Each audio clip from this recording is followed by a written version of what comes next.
ഇന്ന് നമുക്ക് എടുക്കേണ്ട വിഷയം എന്ന് പറയുന്നത് കുമാരനാശാന്റെ ദുരവസ്ഥ, നവോത്ഥാനത്തിന്റെ ശംഖുലി എന്നതാണ്. ദുരവസ്ഥയെ കുറിച്ചൊരു ക്ലാസ് എന്നാണ് ടീച്ചർ പറഞ്ഞത്. അതിന്റെ പ്രത്യേകതകളൊക്കെ ടീച്ചർ പറയുകയുണ്ടായി. ഞാനത് ആമുഖമായിട്ട് പറയണമെന്ന് വെച്ചതായിരുന്നു.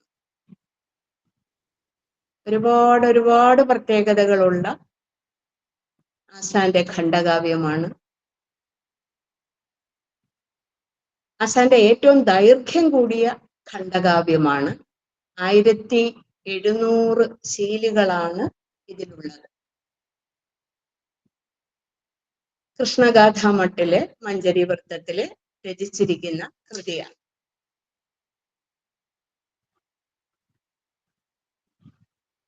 അതാണ് ഒരു പ്രത്യേകത.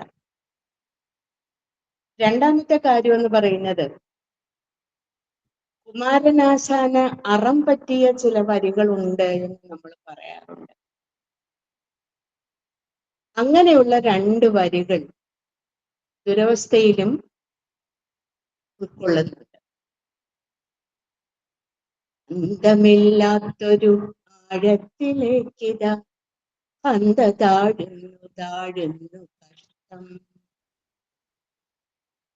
ദുരവസ്ഥയിലെ 2 വരികളാണ്. സത്യം പറഞ്ഞാൽ റെഡീമർ ബോട്ട് പലനയാറ്റിലെ അന്തമില്ലാത്ത ആഴത്തിലേക്ക് താഴ്ന്നു പോകുകയും നമുക്ക് ഏറ്റവും പ്രിയപ്പെട്ട നമ്മുടെ കവിയെ ഇഷ്ടപ്പെടുകയും അറം പറ്റിയെന്നാണ് നമ്മൾ പറയുന്നത്. ഏതായാലും ആ 2 വരികൾ ഇതിൽ ഉണ്ട്. ഇനിയുള്ള ഒരു പ്രത്യേകത എന്ന് പറയുന്നത്, ശരിക്കും റൊമാൻറ്റിസത്തിൽ നിന്ന് റിയലിസത്തിലേക്ക് ആശാൻ വഴുതി വീഴുന്ന ഒരു ഖണ്ഡകാവ്യം എന്ന് വേണമെങ്കിൽ നമുക്കിതിനെ വിശേഷിപ്പിക്കാം. നേരത്തെ താൻ എഴുതിയ ഖണ്ഡകാവ്യങ്ങളിൽ നിന്നും തികച്ചും വ്യത്യസ്തമായ ആനുകാലികമായ ഒരു സംഭവം ഉൾക്കൊള്ളിക്കുന്ന, അതിന്റെ തീവ്രത വിവരിക്കുന്ന ഒരു ഖണ്ഡകാവ്യം.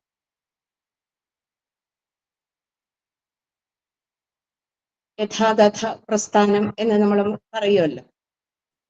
ശരിക്കും സത്യം പറഞ്ഞാൽ നമ്മൾ പറയുന്നത് ഇടശ്ശേരി തൊട്ടാണ് നമ്മൾ പറയാറുള്ളത്. ഇടശ്ശേരിയാണ് റിയലിസത്തിന്റെ പ്രോദ്ഘാടകൻ എന്ന് നമ്മൾ പറയും.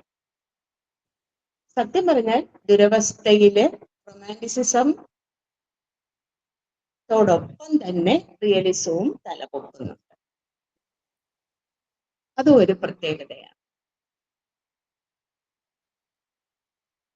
ഇനി അടുത്ത കാലത്ത് നമ്മുടെ തലമുറയിലൊക്കെ സുപരിചിതമായ സാക്ഷരതാ യജ്ഞം, അതിന് പ്രോദ്ഘാടനം കുറിച്ച കവിത ഏതാണ്, കൃതി ഏതാണ് എന്ന് ചോദിച്ചാലും അതിന്റെ ഉത്തരം നമുക്ക് ദുരവസ്ഥ തന്നെയാണ്.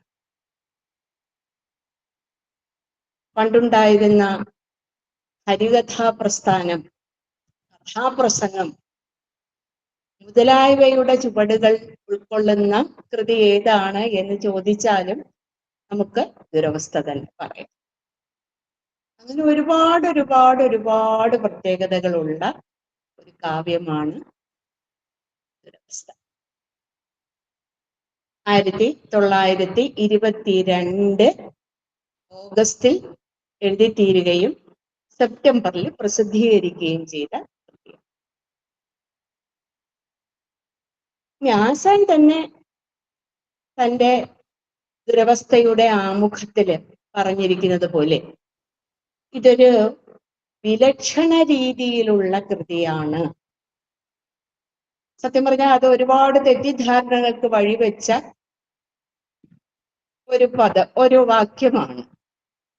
വിലക്ഷണം എന്നതിന് വ്യത്യസ്തം എന്നാണ് സത്യം പറഞ്ഞാൽ അർത്ഥം. വിശേഷേണ ലക്ഷണത്തോടു കൂടിയത്. തൻ്റെ മറ്റുള്ള കാവ്യങ്ങളെല്ലാം റൊമാൻറ്റിസിസത്തിൽ, കാൽപ്പനിക പ്രസ്ഥാനത്തിൽ അടിയുറച്ചു നിന്നുകൊണ്ടാണ് എഴുതിയത്. ഇത് റിയലിസത്തിലാണ്, ശരിക്കും വർത്തമാനകാല സംഭവം ഉൾക്കൊള്ളിക്കുന്ന ഒരു കൃതിയാണ്. നായികന്മാർക്കും പ്രത്യേകതയുണ്ട്. മറ്റേതിലെ നായികന്മാരെ പോലെ അല്ല ഇതിലെ നായികന്മാര് പ്രത്യക്ഷപ്പെടുന്നത്. ഇതിലെ നായകൻ എന്ന് പറയുന്നത് ശരിക്കും ഒരു ദളിത യുവാവ്. ആദ്യമായിട്ട് പ്രത്യക്ഷപ്പെടുന്ന ഒരു ഖണ്ഡകൃതി ഏതാണ് എന്ന് ചോദിച്ചാൽ അത് നമുക്ക് ദുരവസ്ഥയാണ് എന്ന് പറയാം. ജാതിയുടെ അങ്ങേയറ്റത്തെ സവർണ മേധാവിത്വത്തിന്റെ തലപ്പത്തിരിക്കുന്ന ഒരു കഥാപാത്രം സ്ത്രീ കഥാപാത്രമായിട്ട് വരികയും ആ കഥാപാത്രം തന്നെ ഒരു ചെറുമിയായി പരിവർത്തിക്കുകയും ചെയ്യപ്പെടുന്ന കൃതി ഏതാണ് എന്ന് ചോദിച്ചാലും ദുരവസ്ഥയാണ് നമുക്ക് പറയാനുള്ളത്. അപ്പൊ കുമാരനാശൻ വിലക്ഷണ രീതിയിലുള്ള കൃതി എന്നതുകൊണ്ട് ഉദ്ദേശിച്ചത് തൻ്റെ മറ്റുള്ള കൃതികളെ അപേക്ഷിച്ച് ലക്ഷണം വ്യത്യസ്തമായ ഒരു കൃതിയാണ്. അത് പ്രമേയത്തിലും അതെ, കഥാപാത്രങ്ങളുടെ സംഘടനയിലും ചേർച്ചയിലും അതെ. ഇനി ഒരു കാര്യം കൂടി നമ്മൾ ഓർക്കേണ്ടതുണ്ട്. കുമാരനാശാന്റെ മിക്ക കഥാപാത്രങ്ങളും, വിശേഷിച്ചും സ്ത്രീ കഥാപാത്രങ്ങള്, സ്ത്രീ കേന്ദ്രിതങ്ങളാണല്ലോ എല്ലാ എല്ലാ കൃതികളും. അപ്പൊ കഥാപാത്രങ്ങളെല്ലാം സ്നേഹത്തിന് വേണ്ടി 100 ആവർത്തി ചത്തിയിടുവാൻ ഒരുക്കമുള്ള സ്ത്രീ കഥാപാത്രങ്ങളെയാണ് ആശാൻ തന്റെ കൃതികളിൽ അനാവരണം ചെയ്യുന്നത്. അതിനെക്കുറിച്ചൊക്കെ നമ്മൾ വാതോരാതെ കഴിഞ്ഞ ക്ലാസ്സുകളിലെല്ലാം പറഞ്ഞതാണ്.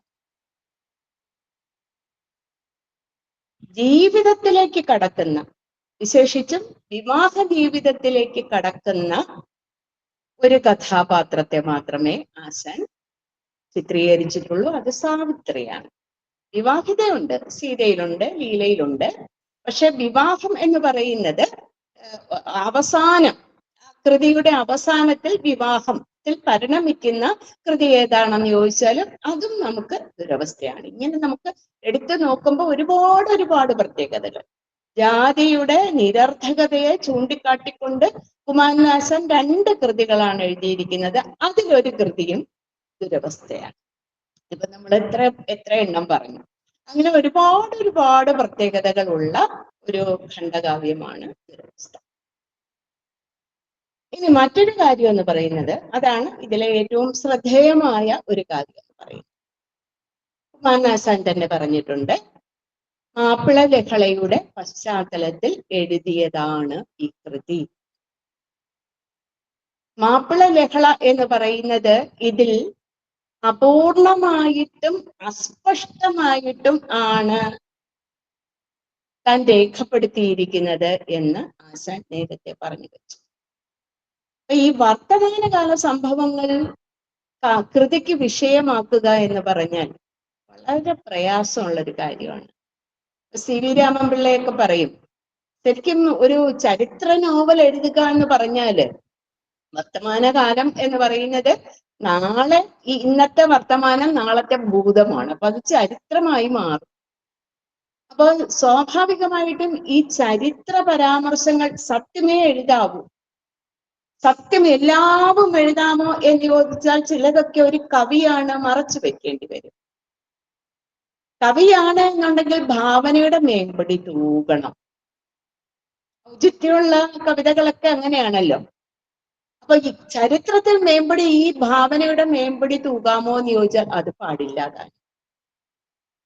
ഇങ്ങനെ ദുർഘടം പിടിച്ച ഒരു വഴിയിലൂടെയാണ് താൻ പോകുന്നത് എന്നും ഒഴുക്കിനെതിരെയാണ് താൻ നീന്തുന്നത് എന്നും ആശാൻ പറഞ്ഞു. അങ്ങനെ ആ ദുർഘടം പിടിച്ച ആ അതിജീവനം എന്ന് പറയുന്നത് ഒരുപക്ഷെ പരാജയപ്പെട്ടാൽ പോലും അതൊരു വിജയമായിട്ട് ആസ്വാദകർ കൈക്കൊള്ളണമേ എന്ന അപേക്ഷയും അദ്ദേഹം മുൻകൂറായിട്ട് വെക്കുകയും ചെയ്തു ആ മുഖത്തിൽ. അപ്പൊ മാപ്പിള ലഹളയുടെ പശ്ചാത്തലം, അതാണ് നമുക്ക് മറ്റൊരു കാര്യം മിനി ടീച്ചർ അതിന്റെ പശ്ചാത്തലത്തിലാണ് പറഞ്ഞത്. 1921 മാപ്പിള ലഹള. 2021 പറയുന്നത് നമ്മൾ ദുരവസ്ഥയുടെ 100-ാം വർഷം ആഘോഷിച്ചു അല്ലെ. മലയാളത്തിൽ മറ്റൊരു കവിക്കും കിട്ടാത്ത ഒരു സൗഭാഗ്യമാണ് കുമാരനാശാനും അദ്ദേഹത്തിന്റെ കൃതികൾക്കും കിട്ടുന്നത്. കൃതി ആഘോഷിക്കുന്നതിനോടൊപ്പം തന്നെ കൃതിയുടെ 25 വർഷം, 50 വർഷം, 75 വർഷം, 100 വർഷം ഒക്കെ നമ്മൾ ആഘോഷിച്ചുകൊണ്ടേയിരിക്കുകയാണ്. മലയാളത്തിൽ ഒരുപാട് കവികളുണ്ട്, ഒരുപാട് കൃതികളുമുണ്ട്. പക്ഷെ എന്നിരുന്നാലും ശരിക്കും നമ്മൾ ആഘോഷിക്കുന്നത് കുമാരനാശാനെയാണ്, കുമാരനാശാന്റെ കൃതികളെയാണ്, അദ്ദേഹത്തിന്റെ കഥാപാത്രങ്ങളെയാണ്, അദ്ദേഹത്തിന്റെ പ്രമേയത്തെയാണ്. എന്തൊരു മഹാസൗഭാഗ്യമാത്. 2021 നമ്മൾ ദുരവസ്ഥയുടെ 100 വർഷം നമ്മൾ ആഘോഷിച്ചു. അന്ന് വളരെ പ്രമാദമായി തീർന്ന ഒരു പരാമർശമാണ് മിനി ടീച്ചർ നേരത്തെ പറഞ്ഞത്.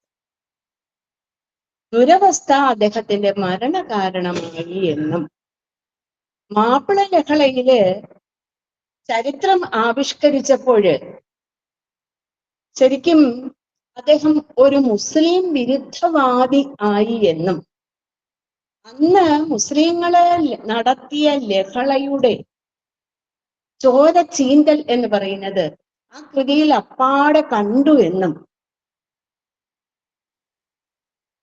ആസാൻ എന്ന് പറയുന്നത് ശരിക്കും അക്ഷരാർത്ഥത്തിൽ ഒരു ഹിന്ദു മതവാദിയായി അതിനെ പരാമർശിച്ചു എന്നും ഇത് കണ്ട് മുസ്ലിങ്ങള് ഏറെ കുപിതരായി എന്നും അങ്ങനെ കുപിതരായ മുസ്ലിങ്ങള് റെഡിമർ ബോട്ടപകടത്തിന് മതിയായ കാരണങ്ങൾ ഒരുക്കി എന്നുമായിരുന്നു.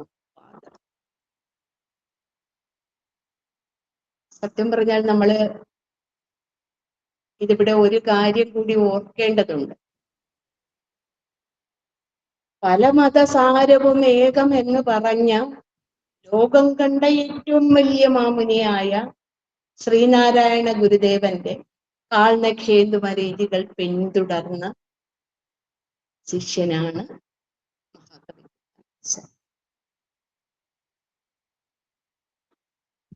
ഗുരുവാണ് ശരിക്കും അനുകമ്പാ ദശകത്തില് അനുകമ്പയാണ്ടവനാണ് ദൈവം എന്ന് പറഞ്ഞിട്ട് ആ അനുകമ്പയാണ്ടവൻ കരുണാവാൻ നബി മുത്തുരത്നമോ,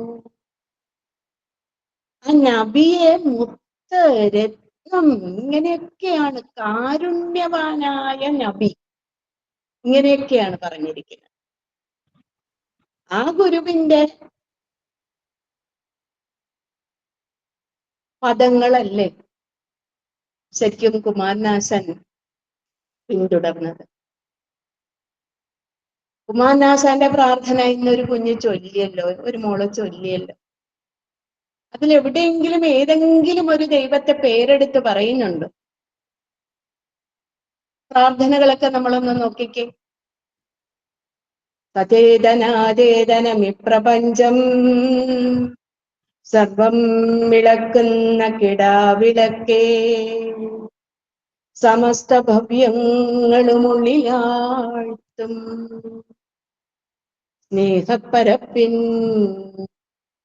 കടലേ തൊടുന്നേ. ദൈവം അതേതു മതത്തിലുമുള്ളതാകട്ടെ, സ്നേഹപ്പരപ്പിന്റെ കടലാണ്. അങ്ങനെയുള്ള നബിയുടെ മതത്തെ കുമാരനാശാൻ തന്റെ കൃതിയില് പരാമർശിക്കുമോ? അതൊരു ദുഷ്ടമതമായിട്ട് പറയുമോ? ദുഷ്ട മുഹമ്മദർ എന്ന ഒരു പ്രയോഗം അതിലുണ്ട്, ക്രൂര മുഹമ്മദർ എന്ന പ്രയോഗമുണ്ട്, ഇതെല്ലാം ഉണ്ട്, ഇല്ല നമുക്ക് പറയാൻ പറ്റൂല. എന്തുകൊണ്ടാണ് അദ്ദേഹം അത് പ്രയോഗിച്ചത് എന്നതുകൂടി നമ്മൾ നോക്കേണ്ടതുണ്ട്. മുഖവുരയില് വളരെ ഭംഗിയായിട്ട് പറഞ്ഞിട്ടുണ്ട്. ശരിക്കും ദുരവസ്ഥ ഇറങ്ങിയപ്പോ തന്നെ ഇത്തരം പരാമർശങ്ങൾ ഉണ്ടായി ഖണ്ഡനപരമായ പരാമർശങ്ങൾ ഉണ്ടായി, വിമർശനങ്ങൾ ഉണ്ടായി. കുമാരനാശാൻ പറഞ്ഞു അത് വളരെ ഭംഗിയായിട്ട് തന്റെ ആമുഖം വായിച്ചു നോക്കണം എന്ന് അവരോട് പറയുകയാണ്. അപ്പൊ സത്യം പറഞ്ഞാൽ ഈ ഒരു മാപ്പിള ലഹളയുടെ പശ്ചാത്തലം എന്ന് പറയുന്നത്, ആ പശ്ചാത്തലത്തില് ഹിന്ദു മതത്തിന്റെ സംസ്കരണമാണ്, ഹിന്ദു മതത്തിന്റെ നവോത്ഥാനമാണ്, ഹിന്ദു മതത്തിന്റെ നവീകരണമാണ് താൻ ഉദ്ദേശിക്കുന്നത് എന്ന് അദ്ദേഹം വളരെ പറയുന്നുണ്ട്. ഇതൊന്നും കാണാതെയാണ് ശരിക്കും മത തീവ്രവാദികളെ ഇത്തരം ആരോപണങ്ങളെല്ലാം ഉന്നയിക്കുന്നത്. അത് ചില സംഘടനകളും ചില രാഷ്ട്രീയക്കാരും ഒക്കെ ഏറ്റുപിടിക്കുകയും ചെയ്തു. ഏതായാലും അത് മലയാള ഭാഷയെ സ്നേഹിക്കുന്ന സാഹിത്യ സാംസ്കാരിക നേതാക്കന്മാരും നായകന്മാരും ഒക്കെ സത്യം പറഞ്ഞാൽ മുഖവിലയ്ക്ക് തള്ളിക്കളഞ്ഞു. ഒരിക്കലും മഹാകവിക്ക് അങ്ങനെ ആകാൻ പറ്റുകയില്ല എന്ന് പറയും. മഹാകവിയുടെ അന്തരംഗം മനസ്സിലാക്കാതെയാണ് ഇത്തരം ആരോപണങ്ങളും ആരോപണങ്ങളും ഉണ്ടാകുന്നതെന്ന് പറഞ്ഞു. അപ്പൊ അദ്ദേഹം ശരിക്കും ഈ ആമുഖത്തിൽ എന്താണ് എഴുതിയത് എന്ന് നമ്മൾ നോക്കണം. അതില് തെക്കേ മലയാം ജില്ലയിൽ 1997 ചിങ്ങത്തിൽ ആരംഭിച്ച മാപ്പിള ലഹള കേരള ചരിത്രത്തിൽ രക്തദൂഷിതമായ ഒരു അധ്യായത്തെ രചിച്ചിരിക്കുകയാണല്ലോ. കൽപ്പനാശക്തിയെ തോൽപ്പിക്കുന്ന ഭയങ്കരങ്ങളും പൈശാചികങ്ങളുമായ സംഭവങ്ങളെ കൊണ്ട് കേരളത്തെ മാത്രമല്ല ഇന്ത്യ മുഴുവൻ ഒരു പ്രകാരത്തിൽ അല്ലെങ്കിൽ മറ്റൊരു പ്രകാരത്തിൽ ഇളക്കി മറിച്ചിടുന്ന ആ കൊടുങ്കാറ്റ് ഭാഗ്യവശാൽ ഇപ്പോൾ മിക്കവാറും ശമിച്ചു കഴിഞ്ഞിരിക്കുന്നു. ആപത്തിനേക്കാൾ വലിയ അധ്യാപകൻ ഇല്ലെന്നുള്ളത് ചരിത്രവും മതവും ഒന്നുപോലെ സമ്മതിക്കുന്ന വസ്തുതയാകും. ലഹളയുടെ വായിൽ നിന്ന് അതിന്റെ നാവിന്റെ പരിപരിപ്പും വീരപ്പല്ലിന്റെ മൂർച്ചയും നല്ലവണ്ണം അറിഞ്ഞ് ഇപ്പോൾ വിശകലിതമായി വെളിയിൽ വമിക്കപ്പെട്ടിരിക്കുന്ന ഹിന്ദു സമുദായം പുരാതനമായ ഒരു നാഗരികതയുടെ പ്രാതിനിധ്യം വഹിക്കുന്ന ഒന്നാണെന്നുള്ളത് ശരി തന്നെ. എന്നാൽ നവീനാദർശം അനുസരിച്ച് നോക്കിയാൽ ഈ സമുദായം ഇന്നും ശൈശവാവസ്ഥയിൽ ഇരിക്കുകയാണെന്നുള്ളതും സമ്മതിച്ചേ തീരൂ. ശൈശവത്തിൽ പഠിക്കുന്ന പാഠങ്ങൾ വേഗം മറന്നു പോകും എന്നുള്ള ഒരു ദോഷമുണ്ട്. എന്നാൽ ഉരുക്കഴിച്ച് പഠിച്ചാൽ ആ ജീവനാന്തം ഓർമ്മ നിൽക്കും എന്നുള്ള ഒരു ഗുണവുമുണ്ട്. ഈ മഹാവിപത്തിന്റെയും ഇത് പഠിപ്പിച്ച പാഠങ്ങളിൽ ചിലതിന്റെയും ഓർമ്മയെ സമുദായത്തിന്റെ പുനഃസംഘടനയ്ക്ക് പ്രേരകമാകത്തക്ക വണ്ണം നിലനിർത്തണമെന്നുള്ളതാണ് ദുരവസ്ഥ എന്ന പേരിൽ അടിയിൽ കാണുന്ന പാട്ടിന്റെ വിനീതമായ ഉദ്ദേശ്യം. മഹാകവി കുമാരനാശാന്റെ വാക്യങ്ങളാണ് ഇത്. അദ്ദേഹം മുഖപുരയില് എഴുതി ചേർത്തതാണ്. എന്നാൽ ഇതിന് സാഹിത്യ ഭംഗിക്ക് ഒരു കുറവും വരരുത്, ഈ കൃതിക്ക് ഒരു കുറവും വരരുത് എന്ന് വിചാരിച്ചുകൊണ്ട് ലഹളയുടെ, അതും അദ്ദേഹത്തിന്റെയാണ് വരികൾ, അത് ലഹളയുടെ അപൂർണവും അസ്പഷ്ടവുമായ ഛായയും പാഠങ്ങളിൽ ചിലതിന്റെ മന്ദമായ പ്രതിധ്വനിയും മാത്രമേ ഇതിൽ നിന്ന് ഗ്രഹിപ്പാൻ കഴിയൂ. പ്രകൃതത്തിൽ അധികമായ ജിജ്ഞാസ ജനിപ്പിക്കുന്നതിനും ഇത്തരം ഒരു കൃതിയിലെ സാഹിത്യ സംബന്ധമായ ആവശ്യകത നിറവേറ്റുന്നതിനും അത് പര്യാപ്തമാണെന്ന് വിശ്വസിക്കുന്നു. അപ്പൊ ദുരവസ്ഥ എഴുതിയത് എന്തിനാണ് എന്ന് മഹാകവി കുമാരനാശാൻ തന്നെ പറഞ്ഞു. അത് ഹിന്ദു മതത്തിന്റെ പുനഃസംഘടനയ്ക്ക് ഉതകുന്ന വിധത്തിൽ ആണ്. അപ്പൊ എന്തായിരുന്നു അന്നത്തെ ഹിന്ദു മതത്തിന്റെ അവസ്ഥ? അതാണ് നമ്മൾ ആലോചിക്കേണ്ടത്. കുമാരനാശാൻ ദുരവസ്ഥ എഴുതുന്ന കാലത്തുള്ള ഹിന്ദു മതത്തിന്റെ അവസ്ഥ എന്തായിരുന്നു എന്ന് ചോദിച്ചാല് അത് വളരെ ഭംഗിയായിട്ട് കുമാരനാശാൻ പറഞ്ഞിട്ടുണ്ട്.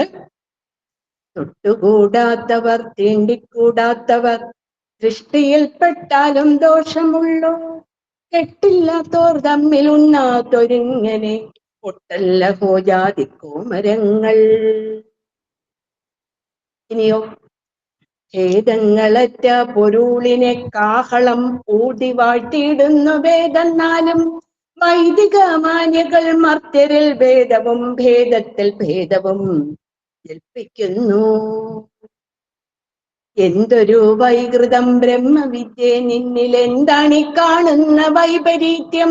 നിർണയം നിന്നിപ്പോൾ പാരിലധോഗതി വിണ്ണവർഗങ്ങയ്ക്കും ഉണ്ടായില്ല. ഇങ്ങനെയുള്ള ഒരവസ്ഥയാണ്. 4 വേദങ്ങളും എല്ലാവും ഒന്നാണ്, മനുഷ്യരെല്ലാം ഒന്നാണ് എന്നും ദൈവത്തിന്റെ ഓരോ ചെറിയ പതിപ്പുകളാണ് എല്ലാ മനുഷ്യരിലും ഉള്ളത് എന്നും ഒക്കെ ഉദ്ഘോഷിച്ചിട്ട് ഭേദവും ഭേദത്തിൽ ഭേദവും ജൽപ്പിക്കുന്നു. അത് കണ്ടുകൊണ്ടാണ് കുമാരനാശാൻ ചോദിക്കുന്നത്, എന്തൊരു വൈകൃതമാണിത്, എന്തൊരു വൈകൃതം ബ്രഹ്മവിദ്യ നിന്നിൽ, എന്താണ് കാണുന്ന വൈപരീത്യം?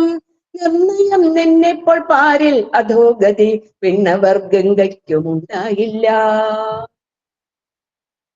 അപ്പൊ ഇങ്ങനെയുള്ള വൈപരീത്യം ഉണ്ടായത് കൊണ്ട് എന്താണ് സംഭവിച്ചത്?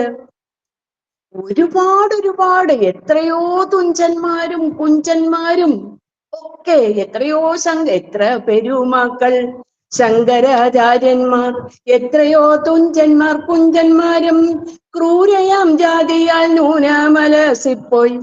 കേരള മാതാവേ നിൻവയറ്റിൽ തേച്ചു മിനുക്കിയാൽ കാന്തിയും മൂല്യവും പാച്ചിടും കല്ലുകൾ ഭാരതാംബേ. കാണൂ കിടക്കുന്നു നിൻ കുക്ഷിയിൽ ചാണ കാണാതെ 6-7 കോടി എന്നും. ഇങ്ങനെ ചാണ കാണാതെ കിടക്കുന്ന 6-7 കോടി ആളുകളെ സമുദ്ധരിച്ചെടുക്കണം. അങ്ങനെയാണെന്നുണ്ടെങ്കിൽ ശരിക്കും ഹിന്ദുമതം രക്ഷപ്പെട്ടു. അങ്ങനെയാണ് എന്നുണ്ടെങ്കിൽ ഹിന്ദുമതം രക്ഷപ്പെട്ടു എന്നാണ് കുമാരനാശാന്റെ കണ്ടെത്തൽ. അതിന് പര്യാപ്തമായ വിധത്തില് മാപ്പിള ലഹള എന്ന വിഭക്തിനെ തന്റെ കൃതിയിലേക്ക് കൂട്ടിക്കൊണ്ടുവരിക. പ്രമേയപരമായിട്ട് ശരിക്കും നവോത്ഥാനത്തിന് ഉതകുന്ന വിധത്തില്, ഹിന്ദുമതത്തെ നവീകരിക്കുന്ന വിധത്തില്, പുനഃസംഘടനയ്ക്ക് സഹായകരമാകത്തക്ക വിധത്തില് മാപ്പിള ലഹളയെ കൊണ്ടുവരണം. അപ്പൊ ലക്ഷ്യം എന്താണ് എന്ന് ചോദിച്ചാൽ യാതൊരു സംശയവുമില്ല, കവി തന്നെ പറയുന്നു, ഹിന്ദുമത നവീകരണമാണ്, പുനഃസംഘടനയാണ്. അപ്പോ ഈ ശരിക്കും ഈ അന്നത്തെ ആരോപണം, അല്ലെങ്കിൽ 2021 വീണ്ടും ഉണ്ടായ ആരോപണം എന്താണ് എന്ന് ചോദിച്ചാല് ശരിക്കും ഇസ്ലാം മതത്തെ ആശാൻ തള്ളിപ്പറഞ്ഞു, ഹിന്ദുമതത്തെ ആശാൻ ചേർത്തു പിടിച്ചു, അല്ലെ? ഇസ്ലാം മതത്തെ തള്ളി പറഞ്ഞതുകൊണ്ട് ഇസ്ലാം മതക്കാര് ശരിക്കും കുമാരനാശാന് എതിരാവുകയും എതിരായവര് തീർച്ചയായിട്ടും ആശാന്റെ കൊലയിൽ അഭയം തേടുകയും ചെയ്തു എന്ന്. കുമാരനാശാൻ താമസിച്ച സ്ഥലമുണ്ടല്ലോ തോന്നക്കല്, നമ്മൾ പോയി കണ്ടിട്ടുണ്ടോ? നിങ്ങൾ ആരെങ്കിലും ഒക്കെ പോയി കണ്ടു കാണും. മുസ്ലിം ഒരു ഏരിയ ആണ് എന്ന് പറയാൻ പറ്റുന്ന ഒരു സ്ഥലമാണ്. ശരിക്കും ഏകോദര സഹോദരങ്ങളെ പോലെ ആശാന്റെ കുടുംബം ഈ മുസ്ലിങ്ങളുമായിട്ട് സഹകരിച്ച് സഹവസിച്ച് കിടന്ന ഒരു ഭൂമികയായിരുന്നു അതെന്ന് പറയുന്നത്. ശരിക്കും അവരെ കൂടപ്പിറപ്പുകളെ പോലെ കരുതിയിരുന്നു. തങ്ങൾ കണ്ട ഏറ്റവും വലിയ മഹാകവി കുമാരനാശാനാണ് എന്നും അദ്ദേഹം എന്ന് പറയുന്നത് മനുഷ്യന്റെ നന്മയിലാണ് വിശ്വസിക്കുന്നത് എന്നും അദ്ദേഹം ശരിക്കും ദൈവത്തിന്റെ തന്നെ ഒരു പ്രതിപുരുഷനാണ് എന്നും ഒക്കെ പറയുന്ന ആൾക്കാരാണ് അവിടെ ചുറ്റും ഉണ്ടായിരുന്നത്. പിന്നെ എന്തുകൊണ്ടാണ് കുമാരനാശാൻ മാപ്പിള ലഹളയിലെ ഇത്തരം പരാമർശങ്ങൾ ഉന്നയിച്ചത് എന്ന് ചോദിച്ചാല് തീർച്ചയായിട്ടും ക്രൂര മുഹമ്മദ് എന്നും അല്ലെ ദുഷ്ട മുഹമ്മദ് എന്നും ഒക്കെയുള്ള പ്രയോഗങ്ങള് ശരിക്കും ആശാൻ ദുരവസ്ഥയിൽ പ്രയോഗിച്ചിട്ടുണ്ട്. അപ്പൊ അത് എന്തിനു പ്രയോഗിച്ചു? അതിന്റെ ലക്ഷ്യം എന്താണ് എന്ന് ചോദിച്ചാൽ അതിന് നമുക്ക് മാപ്പിള ലഹളയുടെ ചരിത്രമാണ് നമുക്ക് അന്വേഷിക്കേണ്ടത്. അപ്പൊ ചരിത്രം നമ്മൾ മലയാള ഭാഷ പഠിക്കുന്ന ഐച്ഛിക വിഷയമായിട്ട് പഠിക്കുമ്പോൾ കേരളത്തിന്റെ ചരിത്രം നമ്മൾ സബ്ബായിട്ട് പഠിക്കും. വാസ്തവത്തിൽ അത് പഠിച്ചില്ലായിരുന്നു എങ്കില് ഇത്തരം പരാമർശങ്ങളൊക്കെ ഉന്നയിക്കുമ്പോൾ അതിൽ എന്തെങ്കിലും കഴമ്പുണ്ടോ എന്നൊക്കെ നമ്മളും ഒക്കെ ആലോചിച്ചു പോയേനെ. പക്ഷെ നമുക്കിപ്പൊ അറിയാം, ഈ കേരള സംസ്കാരവും കേരള ചരിത്രവും പഠിച്ച നമുക്കറിയാം യഥാർത്ഥത്തില് മാപ്പിള ലഹള എന്ന് പറയുന്നതിന്റെ അടിസ്ഥാന സ്വഭാവം എന്തായിരുന്നു. അതുകൂടി അന്വേഷിച്ചിട്ട് വേണം നമ്മൾ കൃതിയിലേക്ക് കടക്കാനായിട്ട്. അപ്പൊ അതിനാണ് അത് പരാമർശിക്കുന്നതിന്റെ ഇടയിലാണ് ആ കഥയുടെ തീഷ്ണത പരാമർശിക്കാൻ വേണ്ടിയിട്ടാണ് ക്രൂര പ്രയോഗം, ദുഷ്ടപ്രയോഗം ഒക്കെ ആശാൻ നടത്തിയിരിക്കുന്നത്. ഈ ദുരവസ്ഥയില് ഒന്നും രണ്ടും അല്ല, പല പല പ്രയോഗങ്ങൾ ഇങ്ങനെ വരുന്നുണ്ട്. അപ്പൊ അതിന്റെ കാരണം അപ്പൊ യഥാർത്ഥത്തിൽ ചരിത്രപരമായിട്ട് മാപ്പിള ലഹള എന്താണ് എന്ന് നമ്മൾ ഒന്ന് ഓടിച്ചെങ്കിലും മനസ്സിലാക്കണം. എന്നാലേ അതിന്റെ തീവ്രത നമുക്ക് മനസ്സിലാവുകയുള്ളൂ. അപ്പൊ മലബാറിലാണ് ഏറനാട്, വള്ളുവനാട്, പൊന്നാനി, കോഴിക്കോട് ഈ 4 താലൂക്കുകൾ മലയാം ജില്ലയിൽ എന്നാണ് കുമാരനാശാൻ പറഞ്ഞിരിക്കുന്നത്. 1921 മാപ്പിള ലഹള ഉണ്ടായത്. മാപ്പിളമാർ നടത്തിയ ലഹള തന്നെയാണിത്, അതിൽ യാതൊരു സംശയവുമില്ല. അപ്പൊ ഈ മാപ്പിള ലഹളയുടെ പശ്ചാത്തലം എന്താണ്? മലബാറിലാണ്, നമ്മൾ പറഞ്ഞു, 4 ജില്ലകളിലായിട്ട് ഉണ്ടായതാണ്. പക്ഷെ പിന്നീട് അത് മലബാറിൽ അപ്പാടെ അത് രക്തരൂക്ഷിതമായ ഒരു വിപ്ലവം തന്നെ ഉണ്ടാക്കി എന്നുള്ളതിന് യാതൊരു സംശയവുമില്ല. ഒരുപാട് പാവങ്ങളാണ് മരിച്ചുപോയത്. അത് മാപ്പിളമാരുടെ കൂട്ടത്തിലും ഹിന്ദുക്കളുടെ കൂട്ടത്തിലും ബ്രിട്ടീഷുകാരുടെ കൂട്ടത്തിലും ഒരുപാട് ആൾനാശം ഉണ്ടായ ഒരു ലഹളയാണ് അത്. എന്തായിരുന്നു മാപ്പിള ലഹള? അതിന്റെ പശ്ചാത്തലം എന്താണ് എന്ന് ചോദിച്ചാല് നമ്മൾ അത് അറിഞ്ഞിരിക്കണം. ദുരവസ്ഥ പഠിക്കുമ്പോൾ അത് അറിഞ്ഞിരിക്കണം. അതിന്റെ പശ്ചാത്തലം എന്ന് പറയുന്നത് ശരിക്കും മലബാർ ജില്ലയില് മുസ്ലിങ്ങൾ ഏറ്റവും കൂടുതൽ ഉള്ള ഒരു ജില്ലയാണല്ലോ. അപ്പൊ അവിടെ കുടിയാന്മാര്, അവിടുത്തെ ജന്മികള്, ആ ജന്മികളുടെ കുടിയാന്മാരെന്ന് പറയുന്നത് ഏറെയും മുസ്ലിങ്ങളായിരുന്നു. അപ്പൊ ഇതിലെ പ്രധാന കഥാപാത്രമായ സാവിത്രി തന്നെ പറയുന്നുണ്ട്, ശരിക്കും എന്താണ് ഈ മനക്കല് വന്ന ഈ ലഹളക്കാരെന്ന് പറയുന്ന മൂസായും കാസിമും കൂട്ടരും ഈ തന്റെ മനക്കല്, തന്റെ പഠിക്കല് ഭൃത്യരല്ലേ എന്ന് ചോദിക്കുന്നുണ്ട്. സാവിത്രി അന്തർജനം ചോദിക്കുന്നുണ്ട്. സാവിത്രി അന്തർജനമാണ് അതിലെ കേന്ദ്ര കഥാപാത്രം. ചാത്തനാണ് അതിലെ പുരുഷ കഥാപാത്രം, നായക കഥാപാത്രം, അല്ലെ? അവസാനം സാവിത്രി അന്തർജനം ഈ മാപ്പിള ലഹളയിൽ നിന്ന് തന്റെ മനക്കിൽ നിന്ന് ഒളിച്ചോടി ചാത്തന്റെ കുടിലിൽ അഭയം പ്രാപിച്ച് അവിടെ 5-6 മാസം കഴിഞ്ഞ് ചാത്തനെ വരിക്കുന്നതാണ് അതിലെ ഒരു പ്രമേയം എന്ന് പറയുന്നത്. അപ്പൊ അതിനിടയില് ഈ മാപ്പിള ലഹള പൊട്ടിപ്പുറപ്പെട്ടത് എങ്ങനെയാണ്? മാപ്പിള ലഹളയാണല്ലോ നമ്മുടെ സാവിത്രി അന്തർജനത്തെ ചാത്തന്റെ കുടിലിൽ എത്തിച്ചത്.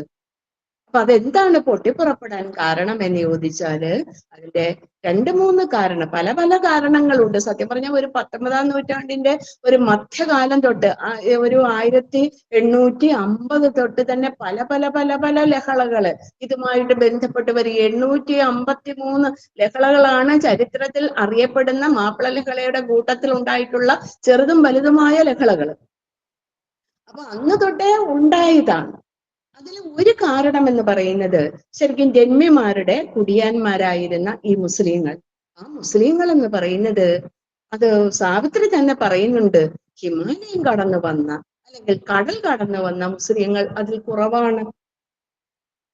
നേരത്തെ പറഞ്ഞതുപോലെ ഈ നമ്മൾ അന്നത്തെ ഹിന്ദു സമുദായത്തിലെ ഒരു അവസ്ഥ നമ്മൾ വിശദീകരിച്ചല്ലോ. തൊട്ടുകൂടാത്തവരും തീണ്ടിക്കൂടാത്തവരുമായ ആൾക്കാര്, 4 അടി, 8 അടി, 16 അടി, 32 അടി, 48 അടി, 64 അടി, അതിലും കൂടുതലൊക്കെ ദൂരെ മാറി നിൽക്കേണ്ട ആൾക്കാര്, ചാതുർവർണ്ണ്യവും അതിന്റെ ക്രൂരമായ ജാതി വ്യവസ്ഥകളും തൊട്ടുകൂടാത്തവരും തീണ്ടിക്കൂടാത്തവരുമായിട്ടുള്ള ആൾക്കാര്. അങ്ങനെയുള്ള ആൾക്കാര് ആട്ടം വഴിയാട്ടം സഹിക്കാൻ നിവർത്തിയില്ല. അത് ഒരു കൃമിയായിട്ട്, ഒരു കീടമായിട്ട് പോലും അവരെ ഗണിച്ചിരുന്നില്ല ജാതിയിൽ പിന്നാക്കം നിൽക്കുന്ന ആൾക്കാര്. ഒന്ന് ആലോചിച്ച് നോക്കിയേ, നമ്മുടെ നാട്ടിലുള്ള ഒരു കൃമിക്ക്, ഒരു കീടത്തിന്, ഒരു അട്ടയ്ക്ക്, ഒരു പഴുതാരയ്ക്ക്, ഒരു പൂച്ചക്കുഞ്ഞിന്, ഒരു പട്ടിക്കുഞ്ഞിന് വഴിയെ നടന്നു പോകാം. പക്ഷെ ഒരു ചെറുമനായി പോയാൽ, ഒരു അധകൃതനായി പോയാൽ ആ വഴി നടന്നു പോകാൻ പാടില്ല. മേലാളർ ഭോ ഭോ എന്നിങ്ങനെ ആട്ടിക്കൊണ്ടിരിക്കും. ഈ ശബ്ദം കേട്ട് പോയാൽ ചെറുമൻ എവിടെയാണ് എന്ന് വെച്ചാൽ അവിടെ നിന്ന് ഓടി ഒളിച്ചു കൊള്ളണം, ഇല്ലെങ്കിൽ മുക്കാലിൽ കെട്ടിയിട്ട് അടിക്കും. അതിനേക്കാൾ തീവ്രമായ ശിക്ഷാവിധികൾ കൊടുക്കുന്ന ഇടപാടുമുണ്ട്. വഴിയിൽ നിന്നുകൂടാ, അവരുടെ തലവട്ടം കണ്ടുകൂടാ. എന്ത് പിഴച്ചു ഈ പാവങ്ങള്, അല്ലെ?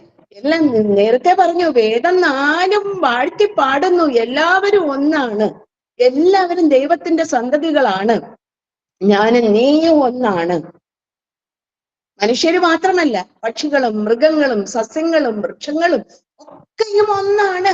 ഒരേ ജീവന്റെ പ്രകാശമാണ്, ഒരേ പ്രകാശത്തിന്റെ പൊടിപ്പുകളാണ് എന്ന് 4 വേദങ്ങളും വാഴ്ത്തിപ്പാടിയിട്ടാണ് പറയുന്നത്. ജാതിയുണ്ട്, മതമുണ്ട്, ജാതിയുണ്ട്, ജാതിക്കുള്ളിൽ ജാതിയും. ഇതായിരുന്നു അവസ്ഥ. അപ്പൊ ശരിക്കും ഇങ്ങനെയുള്ള ഈ അവസ്ഥ സഹിക്കാൻ നിവർത്തിയില്ലാതെ സാവിത്രി തന്നെ പറയുന്നുണ്ട്, അതിലെ സ്ത്രീ കഥാപാത്രമായ സാവിത്രി തന്നെ പറയുന്നുണ്ട്, ഇങ്ങനെയുള്ള ഈ അവർണ്ണനായ ഒരു ഏഴച്ചെറുക്കൻ പോയി തൊപ്പിയിട്ടാൽ, അങ്ങനെയുള്ള ഒരു ഏഴച്ചെറുക്കൻ പോയി തൊപ്പിയിട്ട് മതം മാറി മാപ്പിളയായിട്ട് വന്നാല് അവര് എവിടെ കൂടെയും നടന്നു. പിന്നെ ആളുകൾ എങ്ങനെ മതം മാറാതിരിക്കും? അവനെ മനുഷ്യനായിട്ട് പരിഗണിക്കുന്നു, അവൻ കേമനായി തീർന്നിരിക്കുന്നു, അവൻ എങ്ങോട്ടും കടന്നു ചെല്ലാം, ആരുടെ കൂടെയും നടക്കാം, ആരുടെ മുമ്പിലും പ്രത്യക്ഷപ്പെടാം, ഏത് ആഹാരവും കഴിക്കാം, ഏത് ശുദ്ധമായ മലയാളം ഭാഷയിൽ സംസാരിക്കാം. നേരത്തെ അങ്ങനെയല്ലല്ലോ. അവർണ്ണനെ സാധാരണ ഭാഷയിലൊന്നും സംസാരിച്ചുകൂടാ, അവന് വിലക്കുകളുണ്ട്. അവൻ കഴിക്കുന്ന ചോറാണെങ്കിലും കരിക്കാടി എന്നേ പറയാൻ പറ്റും. അടിയന്റെ കരിക്കാടി കണ്ടോ, അവന് പ്രത്യേകം ഭാഷയുണ്ട്, അവന് വിലക്കുണ്ട്. അപ്പൊ ഈ തൊപ്പിയിട്ട് വന്നാല് ശരിക്കും അവനെ മാനിക്കും. അവനെ ശരിക്കും മാപ്പിളയ്ക്കും ക്രിസ്ത്യാനിക്കും, മാപ്പിള എന്ന് പറയുന്നത് അന്ന് മുസ്ലിങ്ങൾക്ക് പറഞ്ഞിരുന്ന പേരാണ്. അപ്പൊ ഈ മുസ്ലിങ്ങൾക്കും ക്രിസ്ത്യാനിക്കും ഒരു വിലക്കും ഇല്ല, എല്ലായിടത്തൂടെ നടന്നു പോകാം. പിന്നെ എങ്ങനെ മനുഷ്യനായിട്ട് തന്റെ സമുദായം തന്നെ പരിഗണിക്കാതിരിക്കുമ്പോൾ പിന്നെ എങ്ങനെ അവര് മതം മാറാതിരിക്കും? മറ്റേ മതക്കാര് തങ്ങളെ മനുഷ്യരായിട്ട് ഗണിക്കുന്നു, കൂടെ കൊണ്ട് നടക്കുന്നു, തങ്ങളുടെ ഒപ്പം നടക്കുന്നു, ചിരിക്കുന്നു, കളിക്കുന്നു, ഭക്ഷണം കഴിക്കുന്നു. ഏത് ചടങ്ങിലും അവന് പ്രത്യക്ഷപ്പെടാം. സ്വാഭാവികമായിട്ടും മനുഷ്യനായിട്ട് ജീവിക്കണമെന്നൊരു ആഗ്രഹമില്ലേ അവർണ്ണന്? പിന്നെ ദുരവസ്ഥയിൽ പറയുന്നത് പോലെ സത്യം പറഞ്ഞാൽ 2 കാലുണ്ട് എന്നതേ ഉള്ളൂ. ഇരുകാലി മാടുകളായിട്ട് ശരിക്കും ബാക്കിയുള്ളവർക്കായിട്ട് വിതയ്ക്കാനും കൊയ്യാനും ഒക്കെ ആയിട്ട് ഇരുകാലി മാടായിട്ട് ജീവിച്ചിരുന്ന ആൾക്കാര്. അവര് മതം മാറി, അവര് തൊപ്പിയിട്ട്, അവര് മാപ്പിളയായിട്ട് വന്നപ്പോഴ് ഒരു കുഴപ്പവും ഇല്ല, ഒരു വിലക്കും ഇല്ല. അങ്ങനെയാണ് സത്യം പറഞ്ഞാൽ മുസ്ലിങ്ങളുടെ എണ്ണം അവിടെ ക്രമാതീതമായി കൂടുന്നത്. അല്ലാതെ ഇതിനും വേണ്ടി മുസ്ലിങ്ങളൊന്നും ശരിക്കും ഈ കടൽ കടന്നും ഹിമാലയം കടന്നും ഒക്കെ വന്ന പരമ്പരാഗതമായിട്ട് ഇസ്ലാം മതം എങ്ങനെയാണോ വന്നത് അതുപോലെ വന്ന ആൾക്കാരെക്കാൾ കൂടുതലായിട്ട് ഉണ്ടായിരുന്നത് അവർണ്ണരായിട്ട് മതം മാറി മാപ്പിളമാരായ ആൾക്കാരാണ്. അവരായിരുന്നു ഏറ്റവും കൂടുതൽ ഉണ്ടായിരുന്നത്.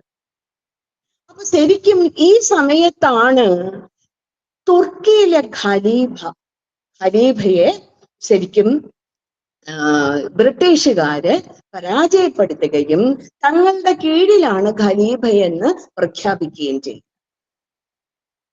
അപ്പൊ ഈ ഇന്ത്യയിലുള്ള മുസ്ലിങ്ങളെല്ലാം തന്നെ മുസ്ലിങ്ങളായ മുസ്ലിങ്ങളെല്ലാം തന്നെ ഖലീഫയുടെ കീഴിലാണ് അണിനിരക്കുന്നത്. അപ്പൊ ഇതൊരു വലിയ അടിയായിപ്പോയി നമ്മുടെ മുസ്ലിങ്ങൾക്ക്. അവരുടെ കീഴിലാണല്ലോ മുസ്ലിങ്ങൾ എന്ന് പറയുന്നത്. ഇത് കാരണം മുസ്ലിങ്ങൾക്ക് സംഘടിക്കാൻ തുടങ്ങി. മുസ്ലിങ്ങളായ മുസ്ലിങ്ങളെല്ലാം സംഘടിക്കാൻ തുടങ്ങി. അപ്പൊ സംഘടിക്കുന്ന കൂട്ടത്തില് പുതിയതായിട്ട് മാപ്പിളമാരായ മുസ്ലിങ്ങളും ഉണ്ട്. മതപരമായ കാര്യം വരുമ്പോൾ അവരും കൂടണമല്ലോ, അവരും ഉണ്ട്. അപ്പൊ ശരിക്കും ഇങ്ങനെ സംഘടിക്കുകയും സംഘടിച്ച് ഇവരൊരു ഒരു ഒരു ഒരു ഒരു എന്താണ് ഒരു സംഘടിത ശക്തിയായിട്ട് അറിഞ്ഞും അറിയാതെയും ഒക്കെ രൂപപ്പെടാനായിട്ട് തുടങ്ങി. ഈ സമയത്ത് നമ്മുടെ മഹാത്മാഗാന്ധി ഇന്ത്യൻ നാഷണൽ കോൺഗ്രസിന്റെ ഭാഗമായിട്ട് ഈ സംഘടിച്ച ആൾക്കാരെ അവര് ശരിക്കും ഒരു പ്രസ്ഥാനം തന്നെ ഉണ്ടാക്കി. അത് ഖിലാഫത്ത് പ്രസ്ഥാനം എന്നാണ് അതിന് പേര്. ഖലീഫയുടെ പേരിൽ ഉണ്ടാക്കിയ പ്രസ്ഥാനം ഖിലാഫത്ത് പ്രസ്ഥാനം. ഈ ഖിലാഫത്ത് പ്രസ്ഥാനത്തെ ഇന്ത്യൻ നാഷണൽ കോൺഗ്രസിന്റെ ഒരു ഭാഗമാക്കി മാറ്റി. പക്ഷെ അഹിംസ മുറുകെ പിടിക്കണം. രക്തരൂഷിതമായ സമരമൊന്നും ഉണ്ടാകാൻ പാടില്ല, ചോര ചീന്താൻ പാടില്ല. ഈ ഒരു കരാറാണ് ഉണ്ടായത്. ആദ്യം ഇവരിത് വിശ്വസിക്കുകയും ഇവര് ശരിക്കും ഈ ഒരു പ്രസ്ഥാനത്തില് അണിനിരക്കുകയും ചെയ്തു. അപ്പൊ ഈ സമയത്ത് ബ്രിട്ടീഷുകാരാണല്ലോ ശരിക്കും ഖലീഫയെ തോൽപ്പിച്ചത്. ഈ സമയത്ത് ബ്രിട്ടീഷുകാര് ഒരു പുതിയ വ്യവസ്ഥ കൂടി വെച്ചു. ജന്മിമാരെ തങ്ങളുടെ വരുതിയിലേക്ക് കൊണ്ടുവരും, ഭിന്നിപ്പിച്ച് ഭരിക്കുക ആയിരുന്നല്ലോ ഇവരുടെ രീതി തന്നെ. അപ്പൊ ഇതിന്റെ ഇടയില് നികുതി കുറെ അങ്ങ് കൂട്ടി. ഈ കുടിയാന്മാരെന്ന് പറയുന്ന ആൾക്കാരെന്ന് പറയുന്ന അരപ്പട്ടിണിക്കാരോ മുഴുപട്ടിണിക്കാരോ ആണല്ലോ. അവര് തങ്ങളുടെ കയ്യിലുള്ള വിലയേറിയ വസ്തുക്കൾ അല്പം സ്വല്പമൊക്കെ ചിലപ്പോ സ്വർണത്തിന്റെ പൊട്ടും പൊടിയും ഒക്കെ കാണും. അതൊക്കെ ഈ ജന്മിമാരുടെ അടുക്കല് പണയം വെച്ചിട്ട് അത്യാവശ്യ സന്ദർഭങ്ങളില് എന്തെങ്കിലും ഒരു കഷ്ടപ്പാട് വരുമ്പോഴ്, ദുരന്തം വരുമ്പോഴ്, ദാരിദ്ര്യം വരുമ്പോഴ് ഒക്കെ ചില്ലറ പൈസയൊക്കെ എടുക്കുമായിരുന്നു. ഇതിന്റെ പലിശയും വർദ്ധിപ്പിച്ചു. അപ്പൊ നികുതി കൂട്ടി, പലിശ വർദ്ധിപ്പിച്ചു. സത്യം പറഞ്ഞാൽ ഈ കുടിയാന്മാർ ഒരുപാട് ചൂഷണത്തിന് വിധേയരായി. അത് ഉടനെ കൊടുക്കണമെന്നും പറഞ്ഞു. അപ്പൊ സ്വാഭാവികമായിട്ടും കുടിയാന്മാര് ജന്മിമാരുടെ അടുക്ക ചെല്ലുമല്ലോ. യോയമനെ അങ്ങനെ ചെയ്യരുത്, നമ്മളെ രക്ഷിക്കണം തമ്പ്ര, അങ്ങനെ ചെയ്യരുത്, നമ്മളെ രക്ഷിക്കണം, കയ്യിൽ പൈസ എടുക്കാനില്ല, നമുക്കിപ്പോ ഒറ്റയടിക്ക് അത്രയും എടുക്കാൻ പറ്റില്ല, ഘട്ടം ഘട്ടമായിട്ട് തന്ന് തീർക്കാം എന്നൊക്കെ പറഞ്ഞു നോക്കി. ബ്രിട്ടീഷുകാര് ഈ തന്ത്രം വളരെ ഭംഗിയായിട്ട് മനസ്സിലാക്കിയിട്ട് ജന്മിമാരെ കയ്യിലെടുക്കുകയാണ്. ജന്മിമാരോട് ശരിക്കും നേരിട്ടും അല്ലാതെയും ഈ മാപ്പിളമാര് അവിടെ വരാറുണ്ടോ എന്നും ഇതിനെക്കുറിച്ച് സംസാരിക്കാറുണ്ടോ എന്നും ഒക്കെ ചോദ്യങ്ങൾ ചോദിക്കാൻ തുടങ്ങി. അറിഞ്ഞും അറിയാതെയും ജന്മിമാര് ഈ രഹസ്യങ്ങളൊക്കെ പറയാനും തുടങ്ങി. ആ മാപ്പിള വന്നിരുന്നു ഇങ്ങനെയൊക്കെ ചോദിച്ചു. ഇനി മാത്രമല്ല, ഈ ഖിലാഫത്ത് പ്രസ്ഥാനത്തിന് മുതൽക്കൂട്ടുവാനായിട്ട് ഈ ജന്മിമാരുടെ കയ്യിൽ നിന്ന് ദക്ഷിണ വേണം എന്നും നമ്മുടെ മാപ്പിളമാര് പറയാൻ തുടങ്ങി. ദക്ഷിണയ്ക്കാണ്, ഞങ്ങളുടെ തമ്പ്രാന്റെ കയ്യിൽ നിന്ന് ഒരു ദക്ഷിണ വേണം. ഇങ്ങനെയാണ് വന്നത്. ഇനിയുമല്ല, അത് മാത്രമല്ല, അഹിംസയിൽ മുറുകെ പിടിക്കണമെന്ന് ഗാന്ധിജി പറഞ്ഞുവെങ്കിലും ഈ ഒരു സംഘടന എന്ന് പറയുന്നത് രക്തരൂക്ഷിതമായ ഒരു കലാപത്തിന്റെ രൂപഭാവങ്ങൾ കൈക്കൊണ്ടിരുന്നു അന്ന്. അപ്പൊ ഇതിനായിട്ട് ആയുധങ്ങൾ വേണം. അന്ന് ആയുധങ്ങളുള്ളത് ആരുടെ കയ്യില? ശരിക്കും ജന്മിമാരുടെ പക്കലാണ്. ജന്മിമാരുടെ പക്കലുള്ള ആയുധങ്ങള് ഈ മാപ്പിളമാര് കുടിയാന്മാരല്ലേ, അവർ പോയി ചോദിച്ചു. സാധാരണയായിട്ട് കൃഷി ആയുധങ്ങൾ ഉണ്ടല്ലോ, ആ കൃഷി ആയുധങ്ങൾ ചോദിച്ചു. തോക്കും ചോദിച്ചു. തോക്കും വേണം എന്ന് പറഞ്ഞു. അപ്പൊ ഈ തോക്കെന്തിനാണ്? ആദ്യം ഇവർ ചോദിച്ചു. ഇവരുടെ സാധനങ്ങളൊക്കെ കുടിയാന്മാരോട് സ്വാഭാവികമായിട്ട് അന്തരമിട്ടാണല്ലോ നിൽക്കുന്നത്. ഇവരൊക്കെ അത് ഏറ്റവും താഴ്ന്ന വിഭാഗം. അങ്ങനെയാണല്ലോ ജന്മിമാരുടെ വിചാരം എന്ന് പറയുന്നത്. ജന്മിമാരെന്ന് പറയുന്നത് അവിടെയുള്ളത് അധികവും നമ്പൂതിരിമാരാണ്. അപ്പൊ ആ നമ്പൂതിരിമാരെന്ന് പറയുന്നത് ശരിക്കും ഇവരെയൊക്കെ മനുഷ്യരായിട്ട് പരിഗണിക്കുന്നു എന്നേ ഉള്ളൂ, ഈ തൊപ്പിയിട്ട് വന്നതുകൊണ്ട്. ഇത്രയേ ഉള്ളൂ. എന്നാലും തങ്ങളെക്കാൾ ഒരുപാട് താഴെയാണെന്നാണ് വിചാരം. അപ്പൊ ഇവര് ഈ ജന്മിമാരെ അങ്ങോട്ടും ഇങ്ങോട്ടും പറയാൻ തുടങ്ങി, ഞങ്ങളുടെ മനക്കൽ വന്ന് തോക്ക് ചോദിച്ചു.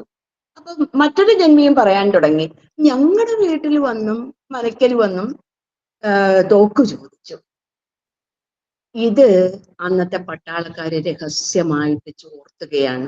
സൂത്രത്തിൽ വന്ന് ജന്മിമാരോട് ഒരു സൗഹൃദ സംഭാഷണത്തിന് എന്നുള്ള രീതിയിൽ എത്തുകയും മാപ്പിളമാര് ഇങ്ങനെ എന്തുണ്ട് കുടിയന്മാരുടെ വിശേഷങ്ങൾ എന്നൊക്കെ ചോദിച്ചിട്ട് അവർ ആയുധങ്ങളൊക്കെ സൂക്ഷിക്കുന്നുണ്ടോ, തിരിച്ചു തരുന്നുണ്ടോ, തന്ന ആയുധങ്ങൾ തിരികെ വാങ്ങുന്നുണ്ടോ, തോക്കെല്ലാം കയ്യിലുണ്ടോ, ഇങ്ങനെയൊക്കെ ചോദിച്ചപ്പോൾ അറിഞ്ഞും അറിയാതെയും ജന്മിമാര് പറയുകയുണ്ടായി, തോക്ക് ഇവരാവശ്യപ്പെടുന്നുണ്ട്, ആയുധങ്ങൾ ഇവരാവശ്യപ്പെടുന്നുണ്ട്.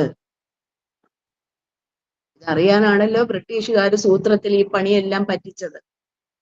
ഇത് വളരെ ഭംഗിയായിട്ട് ബ്രിട്ടീഷുകാര് മനസ്സിലാക്കുകയും ശരിക്കും ഒരു ലഹള, ഒരു രക്തരൂക്ഷിതമായ ഒരു ലഹള അടുത്ത് തന്നെ പൊട്ടിപ്പുറപ്പെടും എന്ന് തന്നെ കണക്കാക്കിയിട്ട് എല്ലാവരും സജ്ജരായിരിക്കണം എന്ന് പട്ടാളത്തോട് പറയുകയും ചെയ്തു ബ്രിട്ടീഷുകാർ. അപ്പൊ ഇങ്ങനെ ഇരിക്കുമ്പോഴാണ് പൂക്കോട്ടൂർ സംഭവം ഉണ്ടാകുന്നത്. പൂക്കോട്ടൂര് ഒരു തോക്ക് മോഷണം പോവുകയാണ്. അവിടെ നിന്ന് ഒരു തോക്ക് മോഷണം പോകും. അപ്പൊ ഇത് അപ്പൊ ഈ സംഭവം ലീക്കായല്ലോ. നേരത്തെ തോക്ക് ചോദിച്ചു എന്നുള്ള കാര്യം അപ്പൊ ജന്മിമാരുടെ പക്കൽ വന്നു, ഈ ബ്രിട്ടീഷുകാർ വന്നു, തോക്ക് മോഷണം പോയത് എങ്ങനെയാണെന്ന് അറിയാമോ, ഞങ്ങളോട് തോക്ക് ചോദിച്ചു. ചോദിച്ചിട്ടുണ്ട്, പിന്നെ നേരത്തെ ചോദിച്ചിട്ടുണ്ട്. പക്ഷെ ഇപ്പോഴല്ല, നേരത്തെ ആണെങ്കിലും ചോദിച്ചിട്ടുണ്ടോ, ചോദിച്ചിട്ടുണ്ട്. ഇപ്പൊ എങ്ങനെയാ തോക്ക് മോഷണം പോയി അറിയാമോ? അയ്യോ അതറിഞ്ഞുകൂടാ, പക്ഷെ തോക്ക് അവര് നമ്മളോട് ചോദിച്ചിട്ടുണ്ട്. ഇത് രണ്ടും കൂടി കൂട്ടി യോജിപ്പിച്ചുകൊണ്ട് ഈ കലാപകാരികളാണ് തോക്ക് മോഷ്ടിച്ചത് എന്ന് വരുത്തി തീർത്തുകൊണ്ട് ഇവര് ആക്രമിക്കാൻ തുടങ്ങി. പട്ടാളക്കാര് തന്നെയാണ് ആദ്യം ആക്രമണം ഉതിർത്തുവിട്ടത്. അപ്പോഴാണ് ഈ മമ്മറത്ത് പള്ളി ആക്രമിക്കുന്നത്. മുസ്ലിങ്ങളുടെ ഏറ്റവും വലിയ പള്ളിയല്ലേ. കലാപകാരികൾ മമ്മറത്ത് പള്ളിയിൽ ഒളിച്ചിരിക്കുകയാണ്. ഒളിച്ചിരിക്കുന്ന കലാപകാരികള് പുറത്തു വന്നില്ലെന്നുണ്ടെങ്കിൽ ഈ മമ്മറത്ത് പള്ളിയുടെ മുമ്പിൽ നിന്നുകൊണ്ട് ബ്രിട്ടീഷുകാര് ആക്രോശിക്കുകയാണ്. പുറത്തു വന്നില്ലെന്നുണ്ടെങ്കിൽ പള്ളി കത്തിക്കും, പള്ളി ഞങ്ങൾ കത്തിക്കും. അപ്പൊ ഇപ്പുറത്തെ ഈ കലാപകാരൻ മുസ്ലിങ്ങളെല്ലാം കൂടി ഒരു സംഘടിതമായ കലാപത്തിന്റെ രീതിയായേ ഇതിന്. അപ്പൊ ആളുകളെല്ലാം കൂടി നിൽക്കുകയാണ്. പള്ളി കത്തിക്കും എന്ന് പറഞ്ഞത് പള്ളി കത്തിച്ചു എന്നാണ് പലരും കേട്ടത്. പള്ളി കത്തിച്ചു എന്ന് പറയുകയും ഇവരങ്ങോട്ടും ഇങ്ങോട്ടും ഏറ്റുമുട്ടുകയും ചെയ്തു. അപ്പൊ മമ്മറത്ത് പള്ളി കത്തിച്ചു എന്നും കത്തിച്ചത് ബ്രിട്ടീഷുകാരാണ് എന്നും ബ്രിട്ടീഷുകാര് പള്ളി കത്തിച്ചതിന് തീർച്ചയായിട്ടും നമ്മൾ പകരം വീട്ടുമെന്നും തങ്ങളെ ഒറ്റിക്കൊടുത്തത് ജന്മിമാരാണ്. ജന്മിമാരറിഞ്ഞോ അറിയാതെയോ പറഞ്ഞിട്ടുണ്ട്, നമുക്കത് നിഷേധിക്കാൻ പറ്റുകയില്ല. അപ്പൊ അത് പറഞ്ഞു പോയി എന്നുള്ളത് സത്യം പറഞ്ഞാൽ ജന്മിമാര് അറിഞ്ഞുകൊണ്ട് പറഞ്ഞതുമായിരിക്കുകയില്ല. സൂത്രത്തില് ബ്രിട്ടീഷുകാർ ഈ രഹസ്യങ്ങളെല്ലാം ചോർത്തി എടുക്കുകയായിരുന്നു. അങ്ങനെ അതോടുകൂടി ശരിക്കും ആലി മുസലിയാര്, വാര്യം കുന്നൻ തുടങ്ങിയ ആൾക്കാരാണ് അന്നത്തെ ഈ നമ്മുടെ ഈ മാപ്പിള കലാപത്തിന് ചുക്കാൻ പിടിച്ച ആൾക്കാരെന്ന് പറയും. നമ്മൾ ഈ ഇടയ്ക്ക് കണ്ടതല്ലേ, സിനിമയൊക്കെ കണ്ടതല്ലേ. അപ്പൊ ശരിക്കും അവരാണ് ഈ രക്തരൂഷിതമായ ഈ വിപ്ലവത്തിന് ചുക്കാൻ പിടിക്കുന്നത്. അപ്പൊ അങ്ങോട്ടും ഇങ്ങോട്ടും. അപ്പൊ ശരിക്കും ഇത്രയായപ്പോഴും ഈ ജന്മിമാര് തങ്ങളെ ഒറ്റുകൊടുത്തു എന്നും കൂടി ആയപ്പോൾ ഇനി ഈ ജന്മിമാരോട് ക്ഷമിക്കാൻ പറ്റില്ല. പണ്ടേ തന്നെ തങ്ങൾ അവർണരായിരുന്നപ്പോൾ തന്നെ നമ്മളെ ശരിക്കും മനുഷ്യരായിട്ട് പരിഗണിക്കാത്ത, കൃമിയായിട്ടോ കീടമായിട്ടോ പരിഗണിക്കാത്ത ആൾക്കാരായിരുന്നു. മാപ്പിള ആയപ്പോഴാണ് എന്തെങ്കിലും ഒരു പരിഗണന തന്നത്. എന്നിട്ടാണ് ഇപ്പൊ ബ്രിട്ടീഷുകാർ ഒരു പൊതുശത്രുവിനെ ഞങ്ങളെ ഒറ്റുകൊടുത്തത്. ആ ഒറ്റുകൊടുത്ത ജന്മിമാരെ വകവരുത്താൻ തന്നെ മാപ്പിളമാരിൽ ഒരു കൂട്ടര്, എല്ലാരും അല്ല കേട്ടോ, എല്ലാരും അല്ല, ഈ ഒറ്റ കൊടുത്തു എന്ന് പറയുന്ന ജന്മിമാരും എല്ലാവരും അല്ല, അതും ഒരു കൂട്ടരാണ്. പലപ്പോഴും ഈ ലഹളയുടെ കാരണം നമ്മൾ ചികഞ്ഞ് ചെല്ലുമ്പോഴുണ്ടല്ലോ, ഒരു ചെറിയ ഉള്ളി പൊളിച്ചതുപോലെ ഉള്ള ഒരു സംഭവമായിരിക്കും, വളരെ ലോലമായ ഒരു സംഭവമായിരിക്കും. ഇത് പറഞ്ഞ് ഒരു ചെവിയിൽ നിന്ന് മറ്റൊരു ചെവിയിലേക്ക് എത്തുമ്പോൾ ഇതിന്റെ ഇരട്ടിയായി ഉള്ളതും ഇല്ലാത്തതും ഒക്കെ ആയി മാറി. കണ്ടോ, പള്ളി പൊളിക്കും എന്ന് പറഞ്ഞാൽ പള്ളി പൊളിച്ചു എന്നാണ് കേട്ടത്. ശരിക്കും ജന്മിമാരെ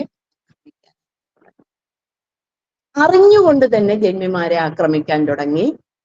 സത്യം പറഞ്ഞാൽ അതില് ഈ ജന്മിമാര് എന്ന് പറയുന്ന നമ്പൂതിരിമാര് ഈ വിധത്തില് ജാതി അധിക്ഷേപങ്ങളൊക്കെ നടത്തിയവരാണ് എന്നുണ്ടെങ്കിലും അവരുടെ അന്തർജനങ്ങളുണ്ടല്ലോ, ശരിക്കും സ്വാതന്ത്ര്യം എന്തെന്നറിയാത്ത പാവങ്ങളായിരുന്നു കേട്ടോ. അവരുടെ കുഞ്ഞുങ്ങളും ഏറ്റവും കൂടുതൽ ബലിയാടായത് ഇവരാണ്. അപ്പൊ നമ്പൂതിരിമാരെ പലരെയും കശാപ്പ് ചെയ്തു. അതില് സാവിത്രി ദുരവസ്ഥയിൽ പറയുന്ന കഥയുണ്ടല്ലോ, യഥാർത്ഥത്തിൽ അത് നടന്നതാണ്. നമ്പൂതിരിമാരെ ആടുമാടുകളെ അറുക്കാൻ കൊണ്ടുപോകുന്നത് പോലെയാണ് കൊണ്ടുപോയത്. എന്റെ മഹാഭാഗധേയനായ അച്ഛൻ, എന്റെ അമ്മ ഈ ആടുമാടുകളെ കൊല്ലാൻ കൊണ്ടുപോകുന്നത് പോലെ കൊണ്ടുപോയി എന്ന് പറയുന്നത് പോലെ നമ്പൂതിരിമാരെ, ഏതെല്ലാം ജന്മിമാരെ മന കവർച്ച ചെയ്തോ കൊള്ളയടിച്ചോ അവിടെയുള്ള നമ്പൂതിരിമാരെ ഇതുപോലെയാണ് കൊണ്ടുപോയത്, വലിച്ച് ഇഴച്ച് കൊണ്ടുപോയി. ഇനി സ്ത്രീകളോടോ അവരെന്ത് പിഴച്ചു? സ്ത്രീകളോടോ അവരെ അധികം പേരെ മാനഭംഗപ്പെടുത്തി. ഒന്ന് ആലോചിക്കണേ, എന്ത് പിഴച്ചു ആ സ്ത്രീകള്? അവരുടെ കുഞ്ഞുങ്ങള്, ആ കുഞ്ഞുങ്ങളെ പലരെയും പിടിച്ചു വെക്കുകയാണ്, അവരെയും വെട്ടിനുറുക്കുകയാണ്. അവര് പലരെയും ഒരു കൈ വെട്ടി, 2 കൈ വെട്ടി, അത് കഴിഞ്ഞിട്ടാണ് അച്ഛനമ്മമാരെ വെട്ടുന്നത്. ഒന്ന് നോക്കിക്കേ, ഈ കുഞ്ഞുങ്ങളെ വെട്ടുന്നത് കണ്ട് ഏതെങ്കിലും അച്ഛനമ്മമാര് നോക്കി നിൽക്കോ? അത് കണ്ടുകൊണ്ട് മുന്നോട്ട് കത്തിക്കും വാളിനും തോക്കിനും ഒക്കെ ഇരയായി ഇവർ ഇങ്ങനെ വന്ന് വീണുകൊണ്ടേയിരുന്നു. അച്ഛനകത്തുള്ള അപലമാല കയറിപ്പിടിക്കയോ എന്ന് സാവിത്രി ചോദിക്കുന്നില്ലേ? അക്ഷരാർത്ഥത്തിൽ നടന്നു, ബലാത്സംഗം നടന്നു അവിടെ.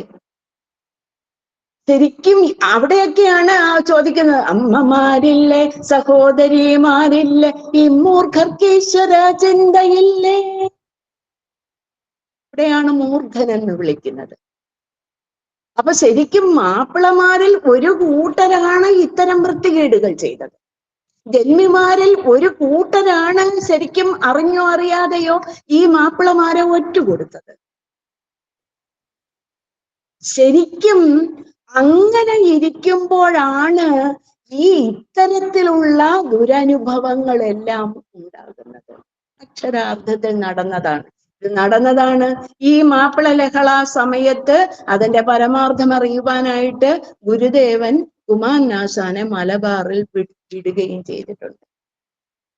ഇത് നടന്നതാണ് എന്ന് വിചാരിച്ച എല്ലാ മാപ്പിളമാരും അതിൽ കലാപകാരികളാണോ എന്ന് ചോദിച്ചാൽ അല്ല.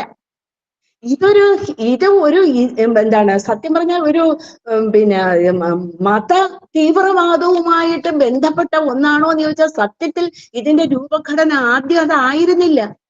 കാർഷിക കലാപം, നേരത്തെ മിനി ടീച്ചർ പറഞ്ഞില്ലേ, കാർഷിക കലാപമാണോ എന്ന് ചോദിച്ചാൽ കാർഷിക കലാപത്തിലും ഉണ്ടായിരുന്നു, നികുതി വ്യവസ്ഥ ഉണ്ടായിരുന്നു. കുടിയന്മാരെ ചൂട് പിടിപ്പിച്ച, അവർക്ക് ചോരത്തിളപ്പുണ്ടാക്കിയ ഒരു നികുതി, കൂട്ടിയ നികുതി, അത് അടയ്ക്കാൻ പറ്റാത്ത ഒരവസ്ഥ ഉണ്ടായിരുന്നു.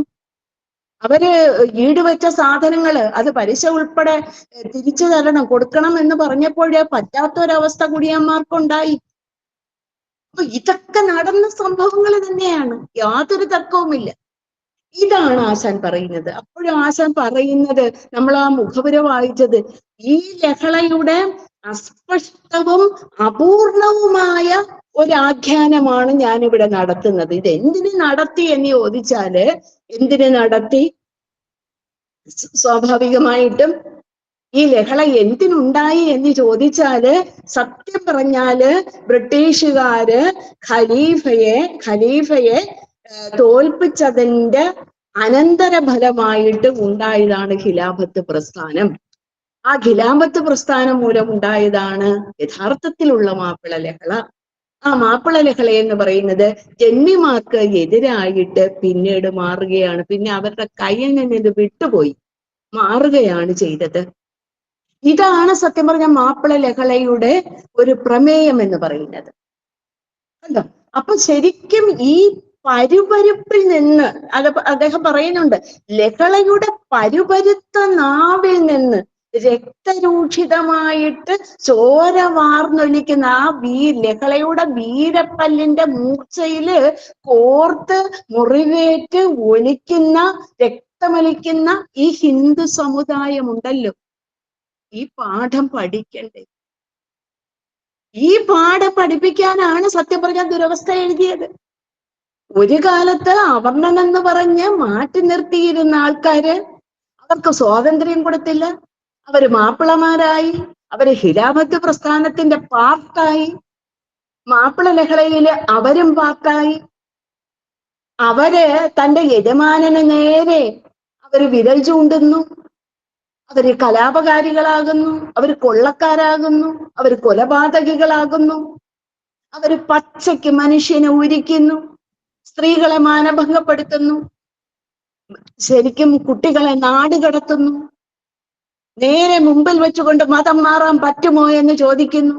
മതം മാറാൻ തയ്യാറുള്ളവർ ഉണ്ടെങ്കിൽ ഞങ്ങളോട് ചേർന്ന് നിൽക്കൂ എന്ന് പറയുന്നു. ഓരോ മനുഷ്യന്റെയും ഉള്ളില് ഉറങ്ങിക്കിടക്കുന്ന ഒരു പകയുണ്ട്. നമ്മളിത് തിരിച്ചറിയണം. അത് മാപ്പിള ആയാലും അതെ, ഹിന്ദു ആയാലും അതെ. അപ്പൊ അതില് സാവിത്രിയന്തർജനം പറയുന്നുണ്ട്, ശരിക്കും അവിടെ നിൽക്കുന്ന മാപ്പിളമാര് എന്ന് പറയുന്നത് അധികവും മാപ്പിളമാരല്ല, തന്റെ വീട്ടിലെ ജോലിക്കാരായിരുന്ന ആൾക്കാരാണ്, ജാതീയമായിട്ട് പിന്നാക്കം നിന്ന ആൾക്കാരാണ് അവരെല്ലാവരും. ഈ ആട്ടും വിലക്കും സഹിക്കാൻ വയ്യാതെ, രക്ഷയില്ലാതെ, മനുഷ്യൻ എന്നുള്ള ഒരു ലേബല് കിട്ടാനായിട്ട്, ഒരു അഡ്രസ്സ് കിട്ടാനായിട്ട് അവര് യഥാർത്ഥത്തില് പിന്നെ മാപ്പിളമാരായവരാണ്. പണ്ടും ജന്മികളെ തങ്ങളെ ദ്രോഹിച്ചിട്ടുണ്ട്. എന്നാലും അസാധാരണമായ കൂറാണ് ഈ ജന്മിമാരോട് അവർക്കുണ്ടായിരുന്നത്. പക്ഷെ തങ്ങളുടെ പൊതുശത്രുവിന് തങ്ങളെ ഒറ്റുകൊടുത്തപ്പോഴ് ശരിക്കും മാപ്പിളമാരുടെ ഉള്ളിലുള്ള ആ പക ഒരവർണ്ണന്റെ പകയും കൂടി അതിന്റെ അകത്ത് വന്നു. കണ്ടില്ലെന്ന് വെക്കാൻ പറ്റില്ല. ഇതാണ് അവിടെ നടന്നത്. അപ്പൊ ഈ മാപ്പിളമാരെ എന്ന് പറഞ്ഞുകൊണ്ട് ജന്മിമാരെ അടിക്കുകയും തൊഴിക്കുകയും രുധിരമുതിർക്കുകയും പിന്നെ എന്താണ് കഴുത്ത് കഷണിച്ചു കളയുകയും സ്ത്രീകളെ മാനഭംഗപ്പെടുത്തുകയും മതം മാറ്റുകയും കുട്ടികളെ നാടുകടത്തുകയും ഒക്കെ ചെയ്ത ആൾക്കാരെന്ന് പറയുന്നത് അധികവും മാപ്പിളമാരല്ല. അധികവും ആരാണ്? ഹിന്ദുക്കളാണ്, അവർണരായ ഹിന്ദുക്കൾ. അപ്പോഴാണ് അവര് മാപ്പിളമാരായി മാറിയത്. ഇത് നമ്മൾ അറിയണ്ടേ? അപ്പൊ അവരുടെ ലേബൽ എന്താണ്? അവര് ഹിന്ദു അല്ല. ആശാ പറയുന്നു അവരുടെ ലേബൽ ഹിന്ദു അല്ല. അവർക്കൊരു അഡ്രസ് ഉണ്ട്. അപ്പോഴ് പണ്ട് അഡ്രസ് ഇല്ലാത്തവരായിരുന്നു, മേൽവിലാസം ഇല്ലാത്തവരായിരുന്നു. അവർക്കൊരു അഡ്രസ് ഉണ്ട്. അഡ്രസ് എന്താ? മാപ്പിള എന്നതാണ്. ശരിക്കും ഇസ്ലാം മതത്തിൽ പെട്ടു എന്നുള്ളതാണ് അവരുടെ അഡ്രസ്. അവരാണ് ഇതുപോലെയൊക്കെ നടത്തിയത്. അതില് ശരിക്കുള്ള മുസ്ലിങ്ങൾ ഉണ്ടായിരുന്നു എന്ന് ചോദിച്ചാൽ ഒരുപക്ഷെ ഉണ്ടായിരുന്നിരിക്കാം. പക്ഷെ എല്ലാ മുസ്ലിങ്ങളും യഥാർത്ഥത്തിലുള്ള മുസ്ലിങ്ങളായിരുന്നില്ല. അപ്പൊ ഈ ഒരു അവസ്ഥ എന്ന് പറയുന്നത് നമ്മൾ കാണാതെ പോവരുത്. ഉമാൻ നാസൻ വളരെ ഭംഗിയായിട്ട് ഇത് പഠിച്ചു. ആരൊക്കെയാണോ ഈ പ്രവൃത്തി ചെയ്തത് അവരെയാണ് കുമാരനാശൻ ദുഷ്ടൻ എന്ന് വിളിച്ചത്, കുമാരനാശൻ മൂർഖൻ എന്ന് വിളിച്ചത്, ക്രൂര മഹമ്മദർ എന്ന് വിളിച്ചത് അവരെയാണ്. അഹമ്മദർ എന്ന് പറയുന്ന അപ്പോഴുള്ള അവർണന്റെ മേൽവിലാസമാണ്. അതിൽ യഥാർത്ഥത്തിലുള്ള മാപ്പിളയും ഒരു പക്ഷേ കണ്ടേക്കാം. പക്ഷെ ആ വിളിച്ച കൂട്ടത്തിൽ ഹിന്ദുക്കളും ഉണ്ട്. ബേസിക്കായിട്ട് ജന്മനാപരമായിട്ട് ഹിന്ദുക്കളായിരുന്നവർ ഉണ്ട്. ആരൊക്കെയാണോ ഈ അധർമ്മം ചെയ്തത് ആ അധർമ്മം ചെയ്ത ആൾക്കാരെയാണ് ക്രൂരൻ എന്ന് വിളിച്ചത്. അപ്പൊ അങ്ങനെയുള്ളവരെ വിളിക്കണ്ടേ? ഇതൊക്കെ ചെയ്ത ആൾക്കാരെ നമ്മൾ ക്രൂരരെന്നല്ലാതെ നമ്മൾ എന്ത് വിളിക്കും? അപ്പൊ ഈ പറഞ്ഞ ഈ ആരോപണം ഉന്നയിച്ച ആൾക്കാരപ്പൊ ആലോചിക്കണം. അവര് യഥാർത്ഥത്തിൽ ഇവിടെ ഒരു ഹിന്ദു മുസ്ലിം വൈരാഗ്യം, ഒരു വിദ്വേഷം, ഒരു പക, ഒരു സമരം, ഒരു യുദ്ധം ഒക്കെ ഉണ്ടാക്കാം എന്ന് വിചാരിച്ചാണ് ശരിക്കും ഗുരുവിനെയും പിന്നെ ആശാനെയും ഒക്കെ തങ്ങളുടെ പക്ഷത്തേക്ക് കൊണ്ടുവരുന്നത്. ഇവർക്കാർക്കുമില്ലായിരുന്നു ശരിക്കും മത തീവ്രവാദം എന്ന് പറയുന്നത്. മതപരിവർത്തന രസവാദത്തിൽ കുമാരനാശാൻ വളരെ ഭംഗിയായിട്ട് പറയുന്നുണ്ട്. ഹിന്ദുമതത്തെ ജനിച്ചതിൽ അഭിമാനിക്കുന്നു. പക്ഷേ ഹിന്ദുമതം എന്ന് പറയുന്ന ശൈശവാവസ്ഥയിലാണ്. ശൈശവാവസ്ഥയിൽ ബാലാരിഷ്ടതകൾ ഉണ്ടാകും. ആ ബാലാരിഷ്ടതകൾ എന്ന് പറയുന്നത് ദൂരീകരിക്കണം. അത് മാറ്റിയാൽ ഹിന്ദുമതം എന്ന് പറയുന്നത് നല്ല മതമായി മാറും. ഏറ്റവും സുന്ദരമായ മതങ്ങളുടെ കൂട്ടത്തിൽ ഒന്നായി മാറും. എല്ലാ മതങ്ങളും നല്ലതാണ്, എല്ലാ മതങ്ങളും സുന്ദരമാണ്, എല്ലാ മതവും ശ്രേഷ്ഠമാണ്. എന്തോ ബാലാകൃഷ്ണ എന്ന് പറയാൻ എന്തോ ബാലാരിഷ്ടത, ബാലാരിഷ്ടത എന്ന് പറഞ്ഞാൽ ബാലാരിഷ്ടത എന്ന് പറയുന്ന ബാല്യകാലത്തുണ്ടാകുന്ന അരിഷ്ടതകള്, നമുക്ക് എന്താണ് ചൊറി, ചിരങ്ങ്, കരപ്പൻ തുടങ്ങിയതിനെയൊക്കെ ബാലാരിഷ്ടത എന്നാണ് പറയുന്നത്. കുട്ടിക്കാലത്തുണ്ടാകുന്ന രോഗങ്ങള്. ഇതെല്ലാം മാറിയിട്ടാണല്ലോ പിന്നെ നമ്മള് കൗമാരത്തിലേക്ക് കാലെടുത്ത് വെക്കുന്നത്. അതിനു മുമ്പ് ഇതൊക്കെ മാറ്റിയെടുക്കണം. അതിനാണ് പണ്ടൊക്കെ നമുക്ക് കഷായമൊക്കെ തരുമായിരുന്നു. അത്തരത്തിലുള്ള കഷായം ഹിന്ദുമതത്തിനും കൊടുക്കണം. അതായിരുന്നു ശരിക്കും ഇദ്ദേഹത്തിന്റെ ഉദ്ദേശം എന്ന് പറയുന്നത്. അപ്പൊ ഇവരെ പിന്നെ വേറെ എന്താ വിളിക്കുന്നത്? യഥാർത്ഥത്തിൽ ചെയ്ത ആൾക്കാർ ആരൊക്കെയാണോ അവരെയാണ് ആശാൻ വിളിച്ചത് ശരി തന്നെയാണ്. അപ്പൊ പ്രമേയപരമായിട്ട് ഈ ഹിന്ദുമതം നവീകരിക്കുക, ഈ ബാലാരിഷ്ടതകളെല്ലാം ശരിക്കും എന്താണ്, ജാതിയും ജാതിയുടെ പുറത്ത് ജാതിയുമായിട്ട് മനുഷ്യനെ ഒരു ഒരു ഒരു ഒരു ഒരു എന്താണ് ഒരു പുഴുവായിട്ട് പോലും കാണാതിരുന്ന കെട്ടുപോയ നമ്പൂതിരി മതം, അത് ആശാൻ എടുത്തെടുത്ത് പറയുന്നുണ്ട്. കെട്ടുപോയ നമ്പൂതിരി മതത്തെ അതിൽ തന്നെ ഹിന്ദുമതത്തിലെ ഏറ്റവും ശ്രേഷ്ഠതായ ആൾക്കാര് നമ്പ് ഊതുന്നവരാണ്. നമ്പ് എന്ന് പറയുന്ന വേദമാണ്, വേദം ഊതുന്ന ആൾക്കാര്. വേദം ഊതുന്ന ആൾക്കാരാണ് ഒരു ഭേദം ഇല്ലെന്ന് പറഞ്ഞിട്ട് അവസാനം പറയുന്നത് നമ്മുടെ മതമാണ് ഏറ്റവും ശ്രേഷ്ഠമെന്ന് പറയുന്നു. ആ മതത്തിൽ ഒരുപാട് ജാതികളുണ്ടെന്ന് പറയുന്നു, ജാതിക്കുള്ളിൽ ജാതി ഉണ്ടെന്ന് പറയുന്നു, അതിനുള്ളിലും ജാതി ഉണ്ടെന്ന് പറയുന്നു. നമ്മുടെ ഇങ്ങനെ എന്താണ് അടിക്കണക്കിന് ദൂരെ മാറി നിൽക്കേണ്ട ആൾക്കാരാണ്, നിങ്ങളെ ഒന്നും കണി കാണാൻ കൊള്ളാത്ത ആൾക്കാരാണ്, നിങ്ങൾ ഒന്നും തന്നെ മനുഷ്യരല്ല, മൃഗങ്ങളെക്കാൾ ദയനീയ അവസ്ഥയിലുള്ളവരാണ് എന്ന് പറഞ്ഞും പറയാതെയും അവർക്ക് നേരെ നിൽക്കുന്നു. അപ്പൊ ഇതാണ് യഥാർത്ഥത്തിൽ മാപ്പിള ലഹളയുടെ ഒരു യഥാർത്ഥ ചരിത്രം എന്ന് പറയുന്നത് ഇതാണ്. ശരിക്കും ആ മാപ്പിള ലഹള അവസാനം ബ്രിട്ടീഷുകാര് അടിച്ചമർത്തി. സത്യം പറഞ്ഞാല് ഒരുപാട് മാപ്പിളമാര്, 100,000-ഓളം മാപ്പിളമാര് മരിച്ചു എന്നാ പറയുന്നത്. എത്രയോ ആൾക്കാര്, 10-50,000-ൽ പരം ആൾക്കാരാണ്, സ്ത്രീകളും കുട്ടികളും ഒക്കെ മരണമടഞ്ഞത്. ഏതാണ്ട് അത്രയും തന്നെ ആൾക്കാര് അവര് പിന്നെ അന്യനാടുകളിലേക്ക് എന്താണ് നാട് കയറ്റി വിട്ടു. ഒരുപാട് പേരെ കൊന്നുകളഞ്ഞു. പാവങ്ങളല്ലേ മരിക്കും. ഇപ്പൊ നമ്മളെ ഇറാനും ഇറാഖും തമ്മിൽ യുദ്ധം ഉണ്ടായി, മരിച്ചതാരാ? അവിടത്തെയും പട്ടാളക്കാർ ഇവിടത്തെയും പട്ടാളക്കാരെന്ന് പറയുന്നെങ്കിലും മരിച്ചത് മനുഷ്യരല്ലേ? ഇവരെയൊക്കെ പ്രസവിക്കുന്നത് അമ്മ തന്നെയല്ലേ? ഇവർക്ക് എല്ലാവർക്കും സഹോദരങ്ങളില്ലേ? അപ്പൊ സത്യം പറഞ്ഞാൽ ഈ യുദ്ധം എന്ന് പറയുന്നത് അല്ലെങ്കിൽ കലാപം എന്ന് പറയുന്നത് വിതയ്ക്കുന്നത് തീയാണ്, ചൊരിയുന്നത് രക്തമാണ്. നമുക്ക് നടക്കാൻ പറ്റുകയില്ല, നമുക്കിതൊന്നും ഓർക്കാൻ പറ്റുകയില്ല. ഇത്ര ക്രൂരത കണ്ട് അറിയാതെ മരിച്ചു പോയതാണ് കവി. അപ്പൊ ഈ പ്രമേയത്തിലൂടെ ഹിന്ദുമതത്തിൽ നിന്നും യഥാർത്ഥത്തിൽ ജാതി ഉച്ചാടനം ചെയ്യുക, ഇതാണ് അദ്ദേഹം. അടിസ്ഥാനപരമായിട്ട് നോക്കുമ്പോൾ ഇതിന്റെ അടിയിൽ കിടക്കുന്നത് ജാതിയാണ്. ഈ എന്താണ് നമ്മൾ നേരത്തെ പറഞ്ഞ ജന്മിമാരുടെ കുടിയാന്മാരെന്ന് പറയുന്നത് ജാതി വ്യവസ്ഥ കൊണ്ട് പൊറുതിമുട്ടി വന്നവരാണ് നമ്മളിപ്പോ പറഞ്ഞില്ലേ. അപ്പൊ അതിന്റെ അടിസ്ഥാനം എന്ന് പറയുന്നത് ജാതിയാണ്. ജാതി വിതച്ച വിത്തെന്ന് ആലോചിച്ച് നോക്കിക്കേ. ആരെയാണോ ഇവര് തള്ളിക്കളഞ്ഞത്, എന്താണ് എവിടെ ഏത് ഭാഗത്ത് നിന്നും ആരെയാണോ ഇവര് തള്ളിക്കളഞ്ഞത്, ആ തള്ളിക്കളഞ്ഞ ആളുകളാണ് അവസാനം അവർക്ക് രക്ഷകരായിട്ട് എത്തുന്നത്. അത്തരത്തിലുള്ള കഥാപാത്രങ്ങളെയാണ് ആശാൻ ഉണ്ടാക്കിയത്. നോക്കൂ, നമുക്ക് സാവിത്രിയുടെയും ചാത്തന്റെയും ആ കഥാപാത്രത്തിന്റെ പ്രമേയത്തിൽ ഉണ്ടാക്കിയ പുതുമ ഇതാണ്. ഹിന്ദുമത നവീകരണം എന്ന് പറയുന്നത് സമൂഹത്തിനുണ്ടായ ഒരു പുരോഗതിയാണ്. അപ്പൊ ശരിക്കും ആശാന്റെ കൃതികളില് ഏറ്റവും കൂടുതൽ ജനകീയമായ കൃതികൾ ഏതാണ് എന്ന് ചോദിച്ചാൽ നമുക്ക് ചണ്ഡാലഭിഷയും ദുരവസ്ഥയുമാണ് പറയാൻ പറ്റുന്നത്.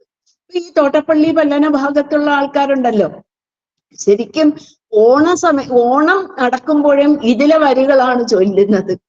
അവർ കളിക്കുന്ന കളികളിലൊക്കെ ഈ പാട്ടുകൾ, ഇതിന്റെ ഈരടികളാണ് അവർ പാടുന്നത്. അപ്പൊ സത്യം പറഞ്ഞാൽ ഈ ഈരടികള് കുമാരനാശാന്റെ ഈ ലക്ഷ്യം ഉണ്ടാക്കിയ ഒരു നവോത്ഥാനം. എല്ലാ മനുഷ്യരും ഒന്നാണ്, സവർണൻ അവർണൻ എന്നുള്ള ഭേദമൊന്നുമില്ല.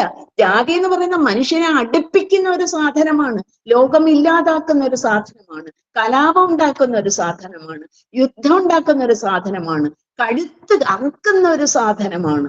ഇത് പോയാൽ വേരോടെ ഇത് പോയി കഴിഞ്ഞാൽ നീ രക്ഷപ്പെട്ടു എന്ന് ഭാരതാംബയോട് ആശാൻ പറയുന്നുണ്ട് ദുരവസ്ഥയിൽ. ഇതാണ് മാറേണ്ടത്. അപ്പൊ അത് മാറ്റാനായിട്ട് പ്രമേയം കൊണ്ടുവന്നു. ശരിക്കും നവോത്ഥാനം എങ്ങനെയാണ് കൃതിയിലേക്ക് ഇത് എത്ര പാടുള്ള ഒരു കാര്യമാണ്.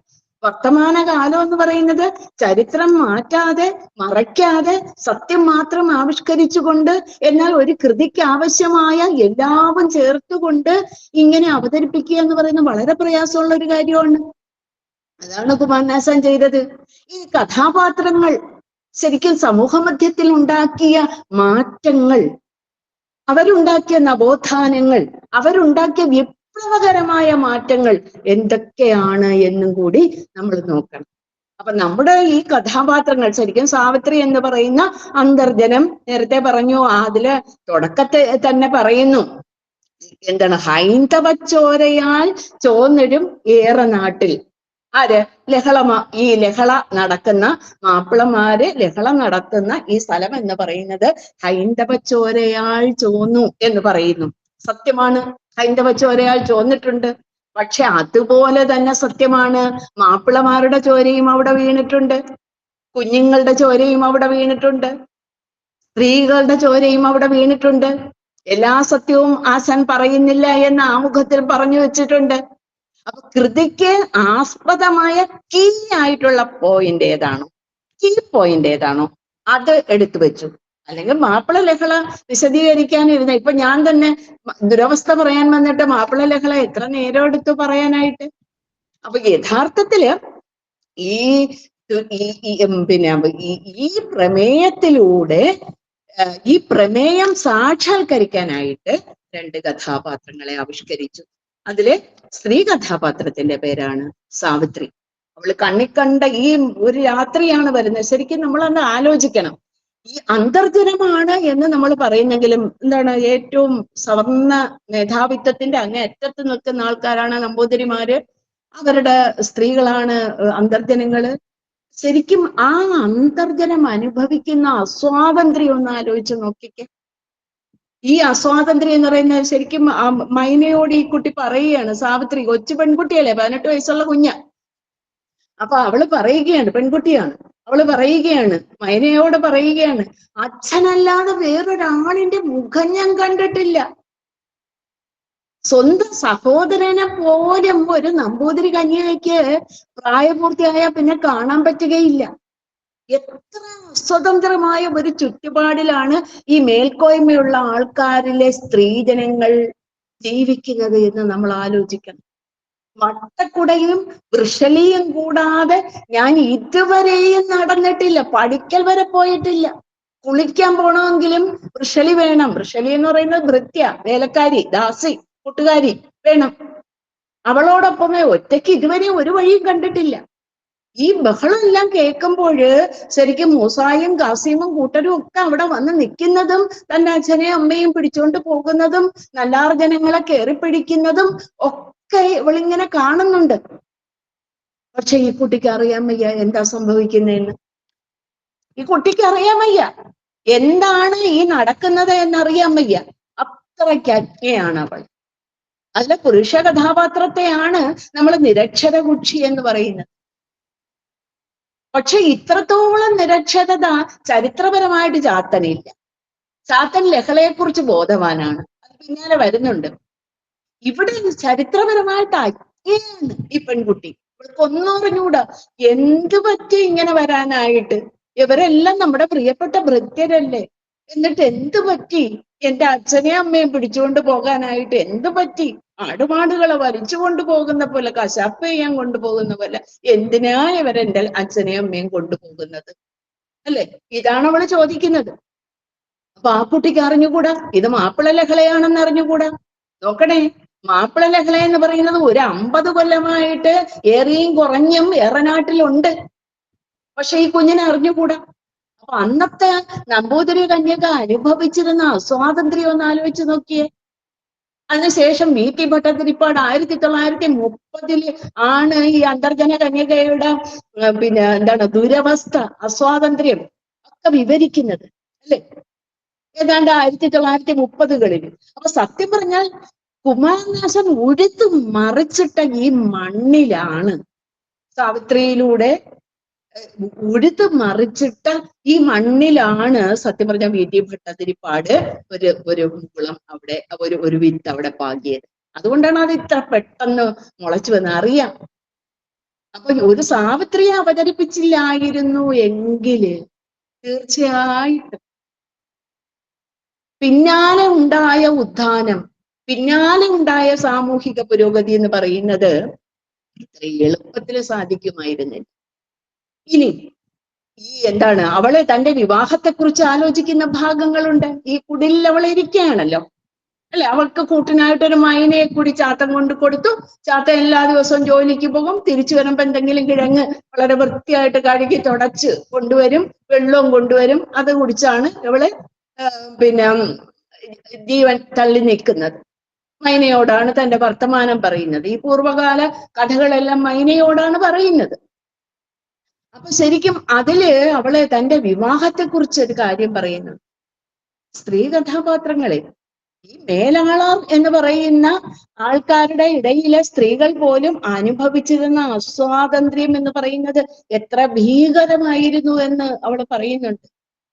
ശരിക്കും പെൺകൊടയില് ശരിക്കും വിവാഹം വെളി നടക്കുമ്പോഴ് നമുക്ക് ആ തെരഞ്ഞെടുപ്പില് നമുക്ക് ഒരു പങ്കുമില്ലല്ലോ. തിരഞ്ഞെടുപ്പിൽ നമുക്കൊരു പങ്കുമില്ല. അച്ഛൻ പറയുന്ന അയാളെ വൃദ്ധനായാലും വികലമനസ്കനായാലും മരിച്ചു കൊള്ളണം. അപ്പൊ ഇവളെന്ന് പറയുന്നത് ഈ ഇങ്ങനെ ഒരു സാഹചര്യത്തില് ജനിച്ച പെൺകുട്ടി ആയിട്ടും ഇവൾക്ക് തോന്നി തന്റെ ഭർത്താവ് വരനായിട്ട് വരുന്ന ആളെന്ന് പറയുന്നത് അയാൾ വലിയ സുന്ദരനൊന്നും ആകണ്ട, പക്ഷെ വിദ്യാപരനായിരിക്കണം, അയാൾക്ക് പഠിപ്പും വിവരവും ഉണ്ടായിരിക്കണം. അയാൾ സുന്ദരനൊന്നും ആയില്ലെങ്കിലും കുഴപ്പമൊന്നുമില്ല. അപ്പൊ ശരിക്കും ഇനി ശരിക്കും ഇയാളെന്ന് പറയുന്നത് ശരിക്കും എന്താണ്, അന്യസ്ത്രീ വരനാകാതിരിക്കണം. വേറുള്ള സ്ത്രീകളെ, ആ സ്ത്രീകളുമായിട്ട് സഹവസിക്കാത്ത ആളായിരിക്കണം. അതായത് അന്ന് നമ്പൂതിരിയിലെ ഏറ്റവും മൂത്ത ആള് വേളി കഴിക്കുകയും ബാക്കിയുള്ളവർ ഏർപ്പെടുകയും ചെയ്യുന്ന കാലമാണ്. അപ്പൊ അവർക്ക് ഇഷ്ടം പോലെ എവിടെ വേണമെങ്കിലും സംബന്ധം ഉണ്ടാകാം, എത്ര ആൾക്കാർ വേണമെങ്കിലും ആകാം, അടുത്തും ദൂരെയും ഒക്കെ ആയിട്ട് പോകാം, യാതൊരു ബാധ്യതയില്ല. അതിലൊക്കെ കുട്ടികളും ആകാം. ആ കുട്ടികളുടെ ഒന്നും ഉത്തരവാദിത്വം ഇവർക്കില്ല. അവരെയൊന്നും അച്ഛനെന്ന് അപ്പനെന്ന് വിളിക്കാനും പറ്റുകയില്ല. അപ്പൊ ഇതൊക്കെ നമ്മൾ ആലോചിക്കണം. ഇതാണ് അന്നത്തെ ഒരു സ്ത്രീയുടെ ഒരു അവസ്ഥ എന്ന് പറയുന്നത്. അങ്ങനെ ഒരു കഥാപാത്രത്തെയാണ് കുമാരനാശാൻ അവതരിപ്പിക്കുന്നത്. അതുകൊണ്ടാണ് ആശാൻ പറഞ്ഞ വ്യത്യസ്തയാണ് എന്റെ കഥാപാത്രം. ശരിക്കും സ്നേഹത്തിന് വേണ്ടി 100 ആവർത്തി ചത്തിയിടുന്ന നായികമാരാണ് കുമാരനാശാന്റെ മറ്റുള്ള നായികമാരെന്ന് പറയുന്നത്. പക്ഷേ ഇവിടത്തെ നായിക എന്ന് പറയുന്നത് ഏറ്റവും അവസാനം നമുക്ക് കാണാനായിട്ട് സാധിക്കും ജീവിക്കാൻ വേണ്ടി, അല്ലെ? മരണത്തിൽ നിന്ന് ജീവിതത്തിലേക്ക് തിരിച്ചു വരാൻ വേണ്ടിയിട്ടാണ് പ്രേമം എന്ന് പറയുന്ന ഒരു ഉപാധിയായിട്ട് അവൾ തിരഞ്ഞെടുക്കുന്നത്. മറ്റു പെൺകുട്ടികളല്ല, പ്രേമത്തിന് വേണ്ടി ആദർശം, ആ ആദർശത്തിന് വേണ്ടി പ്രേമം എന്ന് പറയുന്ന ആ നിഷ്കളങ്കമായ, ഉദാത്തമായ, പരിശുദ്ധമായ ആ സ്നേഹത്തെ സഫലീകരിക്കാനായിട്ട് മരണത്തെ കൈവരിക്കുന്ന എത്ര നായികമാരാ മരിച്ചു പോകുന്നത്, പ്രണയത്തെ സഫലമാക്കിക്കൊണ്ട് മരിച്ചു പോകുന്നത്. ഇവിടെയാണെങ്കിലോ മരിച്ചുപോയ യുവതി, സർപ്പക്കാവിൽ നിന്ന് ഇവള് വന്നു എന്ന് പറയുന്നുണ്ട് അല്ലെ. അവളുടെ ശരീരം മൊത്തം രക്തമായിട്ടാ വരുന്നത്. ആ സർപ്പക്കാവ് എന്ന് പറയുന്നത് സത്യം പറഞ്ഞാൽ ആ വള്ളികളും പടർപ്പുകളും മുള്ളുകളും ഒക്കെ നിറഞ്ഞ സർപ്പക്കാവ്. അവിടെ നിന്ന് പുറത്ത് ആ കാവൻ ഗർഭത്തിൽ നിന്ന്, ആശാൻ എത്ര കൃത്യമായിട്ടാ പറയുന്നത്. അതൊരു ഗർഭസ്ഥ ശിശു പുറത്തു വരുന്നത് പോലെ രക്തസകലിതമായിട്ടാണ് അവള് പുറത്തു വന്നത്. അതാ തന്റെ രണ്ടാം ജന്മമാണ്. അപ്പൊ ഒരു ജന്മം അവള് ചത്തു, മരിച്ചു. ആ മരിച്ചുപോയ ജന്മത്തിൽ നിന്ന് ഒന്ന് മരിച്ചു കഴിഞ്ഞിട്ട് രണ്ടാമത്തെ ഒരു ജന്മം ഭാഗ്യവശ കിട്ടിയിട്ട്, ചാത്തന്റെ ഒരു സഹായം കൊണ്ട് കിട്ടിയിട്ട്, ആ ചാത്തനെയാണ് ശരിക്കും ഇവള് വിവാഹം കഴിക്കാനായിട്ട് ഉദ്ദേശിക്കുന്നത്. അപ്പൊ ഈ ചാത്തൻ എന്ന് പറയുന്നത് യഥാർത്ഥത്തില് ഇവള് പറയുകയാണ്, അന്യ സ്ത്രീപരനല്ല, എനിക്കറിയാം. എന്താ കാര്യം? അദ്ദേഹം സേവന തൽപരനാണ്.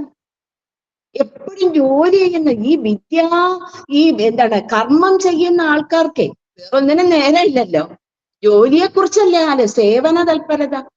അവര് വേറെ ഒന്നും ആലോചിക്കുന്നില്ല. ഇല്ലെങ്കില് അന്തികത്തെങ്ങാനും തങ്ങി ഉറങ്ങുന്നു ചിന്ത വേറില്ലാത്ത പൈതൽ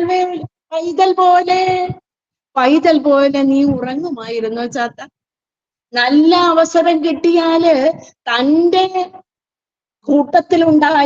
തൻ്റെ കൂട്ടത്തിലുള്ള ഓതിക്കൊന്മാരായാലും ശരി, തൻ്റെ കൂട്ടത്തിലുള്ള നമ്പൂതിരിമാരായാലും ശരി, ഈ അവസരങ്ങൾ വളരെ ഭംഗിയായിട്ട് വിനിയോഗിക്കുമെന്നും, അവിടെയാണ് ശരിക്കും ഒരു നമ്പൂതിരി യുവാവാണ് ഈ ഭാഗത്തെങ്കില്, ചാത്തന്റെ സ്ഥാനത്ത് എങ്കില്, ഒരു കാരണവശാലും തൻ്റെ ചാരിത്രം തനിക്ക് കാത്തു സൂക്ഷിക്കാൻ പറ്റുകയില്ലെന്നും അവർക്ക്. അത്രയാണ് യഥാർത്ഥത്തിൽ സാവിത്രി വിലമതിക്കുന്നത്. അപ്പൊ ശരിക്കും സാവിത്രി പുരുഷനിടുന്ന ഒരു മാർക്കുണ്ട്, ഒരു ആണിന് കൊടുക്കുന്ന മാർക്കാണിത്. പണ്ട് ഈ ആണുങ്ങൾ എന്ന് പറയുന്നത് സദാചാരം എന്ന് പറയുന്ന പെണ്ണിന്റെ മാത്രം കുത്തകയായിരുന്നു. ആണിന് സദാചാരം വേണ്ട എന്നായിരുന്നു പണ്ടത്തെ ഒരു കാലത്തെ ഒരു തീരുമാനം, അഭിപ്രായം എന്ന് പറയുന്നത്. അത് വിവരമുള്ളവരും അങ്ങനെയൊക്കെ തന്നെ പറയുന്നു, ആണല്ലേ അങ്ങനെയൊക്കെ സംഭവിച്ചെന്നിരിക്കും എന്ന് പറയും. പെണ്ണാണെങ്കിൽ അവളുടെ ഒരു കൺകോണ് പോലും ചലിക്കാൻ പാടില്ല, അവൾക്ക് ഒരു കുറ്റവും വരാൻ പാടില്ല. അവളെ എങ്ങനെയാണ് കാത്തു സൂക്ഷിക്കുന്നതെന്ന്, സാവിത്രിയെ കാത്തു സൂക്ഷിക്കുന്നത് എങ്ങനെയെന്ന് നോക്കിയാൽ നമുക്ക് മനസ്സിലാക്കാൻ സാധിക്കും. ആണിന് എങ്ങനെയും നടക്കാം.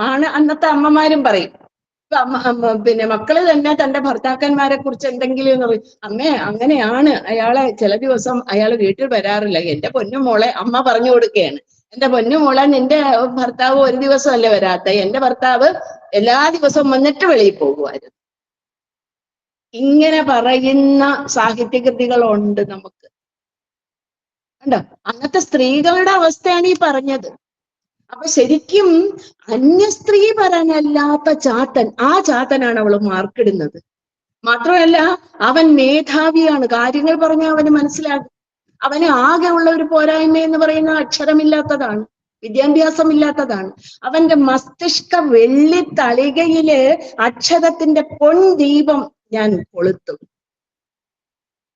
അവിടെ പിന്നെ ഇത്രയും പ്രതികൂല സാഹചര്യത്തിൽ നിന്നുകൊണ്ട് ജീവിതത്തെ ഇത്ര പ്രതീക്ഷാ നിർഭരമായിട്ട് കാണുന്ന ഒരു കഥാപാത്രം വേറെ ഒരു കഥാപാത്രവും ആശാന്റെ സ്ത്രീ കഥാപാത്രങ്ങളിലില്ല. പോയ ഒരു പെൺകുട്ടിയാണ്, പമ്പി വെച്ച മനക്കല് കെട്ടുപോയ വല്യാണ് എന്ന് പറഞ്ഞിട്ട് ഇങ്ങനെ വീണുപോയ സാവിത്രി എന്ന് പറയുന്നത് അവളൊരു തീരുമാനം എടുക്കുകയാണ്. അന്യസ്ത്രീപരനല്ലാത്ത, എന്നെ ഇതുവരെയും കാത്തു സൂക്ഷിച്ച, ലഹളക്കാര് വന്നിട്ടും അവരെ പലരെയും അനുനയിപ്പിച്ചു വിട്ട, പലരോടും മല്ലിട്ട, പലരോടും ബലപ്രയോഗം നടത്തി അവരെ ഭീഷണിപ്പെടുത്തി ദൂരെ അയച്ച, പലരെയും അനുനയിപ്പിച്ച, പലരോടും കാര്യങ്ങൾ പറഞ്ഞ് അവതരിപ്പിച്ച ഏത് സാഹചര്യത്തിലും തന്നെ കാത്തു സൂക്ഷിക്കുമെന്ന് ഉറപ്പുള്ള, അതാണ് ഒരു പെണ്ണിന്റെ ഉറപ്പ്. ആ ഉറപ്പുള്ള ചാത്തൻ, ആ ചാത്തൻ ഉണ്ടെങ്കിൽ തന്റെ ജീവിതം ഭദ്രമാണെന്ന് അവൾക്കറിയാം. അവനെയാണ് അവൾ തന്റെ ഭർത്താവായിട്ട് തിരഞ്ഞെടുക്കുന്നത്. കണ്ടോ എത്ര വിപ്ലവകരമായ ഒരു മാറ്റം ഒന്ന് ആലോചിച്ച് നോക്കിയേ. കേരളത്തിലെ പെൺകുട്ടികള് ശരിക്കും മിശ്രവിവാഹം എന്ന് പറയുന്നത് എന്റെ പ്രോത്ഘാടക കൂടിയാണ് സാവിത്രി എന്ന് പറയുന്നത്. ഈ ഉന്നത കുലജാതയായ സാവിത്രി ചാത്തൻ എന്ന് പറയുന്ന പുലേനെയാണ് ഭരിക്കുന്നത്. അവിടെ കൊണ്ട് തീരുന്നില്ല. അത് മാത്രമാണെങ്കിൽ നമുക്ക് അതുകൊണ്ടല്ല അവസാനിക്കുന്നത്. അവള് സ്വപ്നം കാണുകയാണ്. സ്വപ്നം കാണുകയല്ല, അവള് സാർത്ഥകമാക്കും. ഈ വിധത്തില് തന്റെ ജീവിതം സാർത്ഥകമാക്കും എന്ന് പറയുകയാണ്. എങ്ങനെയാണ് പറയുന്നത്? അവനും അവന്റെ അടുത്ത തലമുറയ്ക്കും അക്ഷര പൊൻദീപം ഞാൻ കൊളുത്തും, അവരെ രക്ഷിക്കും, അവരെ വിദ്യാസമ്പന്നരാക്കും, അവരെ വേല ചെയ്യിപ്പിക്കും, അവരിൽ ഒരാളായിട്ട് ഞാൻ മാറും. അല്ലാതെ നമ്പൂരി യുവതിയായിട്ട് നിന്നുകൊണ്ടല്ല. കണ്ടോ, തന്നെത്താൻ താണവരെ ഉന്നമിപ്പിക്കാനായിട്ട് താണ് നിന്നുകൊണ്ടാണ് അവളെ ഈ പരിവർത്തനം വരുത്തുന്നത്. അവിടെയാണ് ഈ വിപ്ലവം എന്ന് പറയുന്നത്. അപ്പൊ എല്ലാവരെയും ശരിക്കും സമൂഹത്തിലെ ഈ താഴ്ന്ന ആൾക്കാരെ ഇല്ലാതാക്കുക എന്നതാണ് അവളുടെ ലക്ഷ്യം എന്ന് പറയുന്നത്. പുലയ വിഭാഗം എന്ന് പറയുന്നത്, അല്ലെങ്കിൽ ചാത്തന്റെ ആൾക്കാരെന്ന് പറയുന്നത് ഇരിക്കെട്ട ആൾക്കാരാകരുത്, തിളങ്ങുന്ന ആൾക്കാരായിരിക്കണം. മസ്തിഷ്ക വെള്ളിത്തളികയില് അക്ഷരത്തിന്റെ പൊൻദീപം തിളങ്ങി നിൽക്കണം. അതിന് ഞാൻ ഉതകും.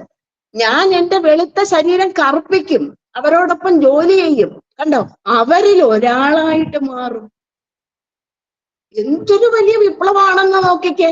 വിവാഹം കഴിക്കുന്നു എന്ന് മാത്രമല്ല, വിവാഹം എന്ന് പറയുന്നത് ഗുരു പറയുന്നുണ്ട്, വിവാഹം എന്ന് പറയുന്നത് സുഖത്തിന് വേണ്ടി നടത്തുന്ന ഒരു ഏർപ്പാടാണെന്ന് കരുതരുത്.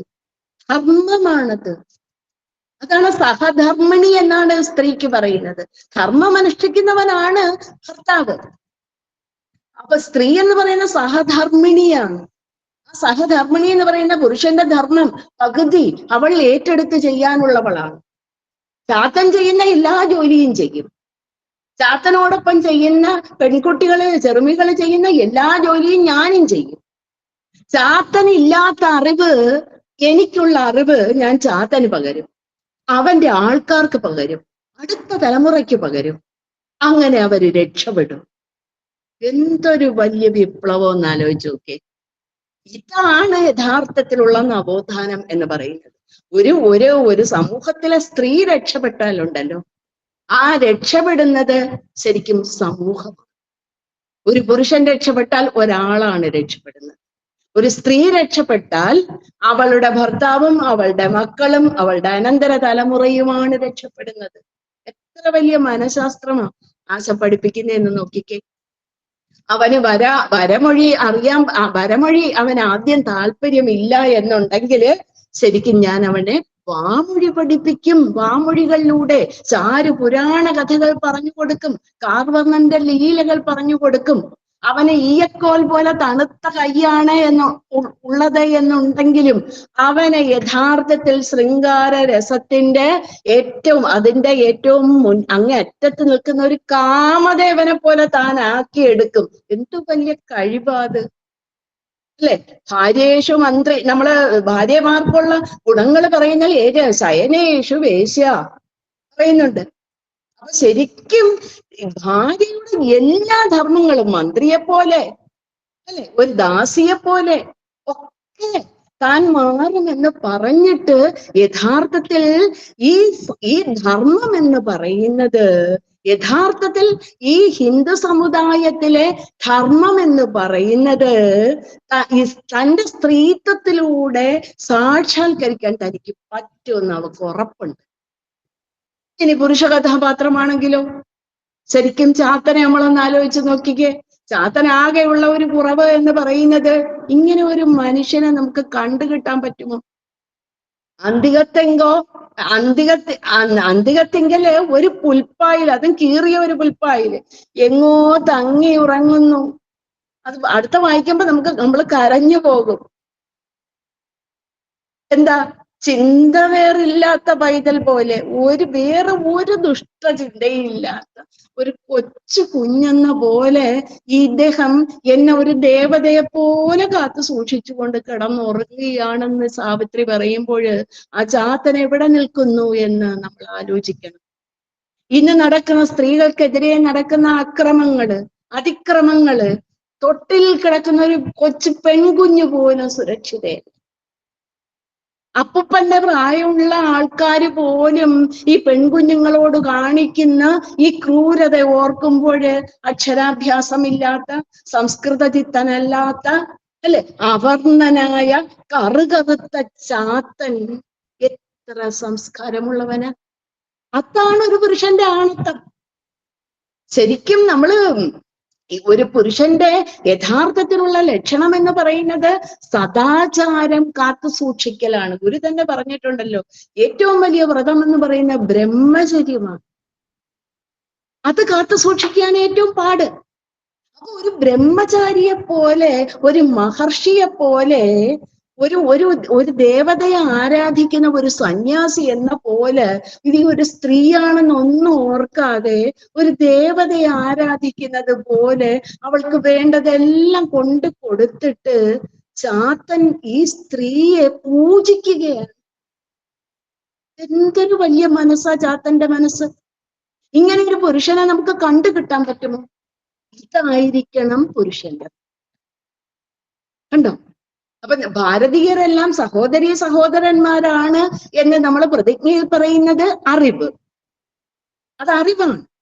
പക്ഷേ അത്തരമൊരു ഒരു ഇരുട്ടിന്റെ അല്ലെങ്കിൽ കട്ട പിടിച്ച ഇരുട്ടില് ഒരു പെൺകുട്ടിയെ കാണുമ്പോൾ ഇതുപോലെ ചിന്തിക്കാൻ പറ്റുന്നത് തിരിച്ചറിവ്, അറിവല്ലത്, തിരിച്ചറിവാണ്. ആ തിരിച്ചറിവ് ചാത്തനുണ്ടായി. പിന്നെ എന്ത് വേണം?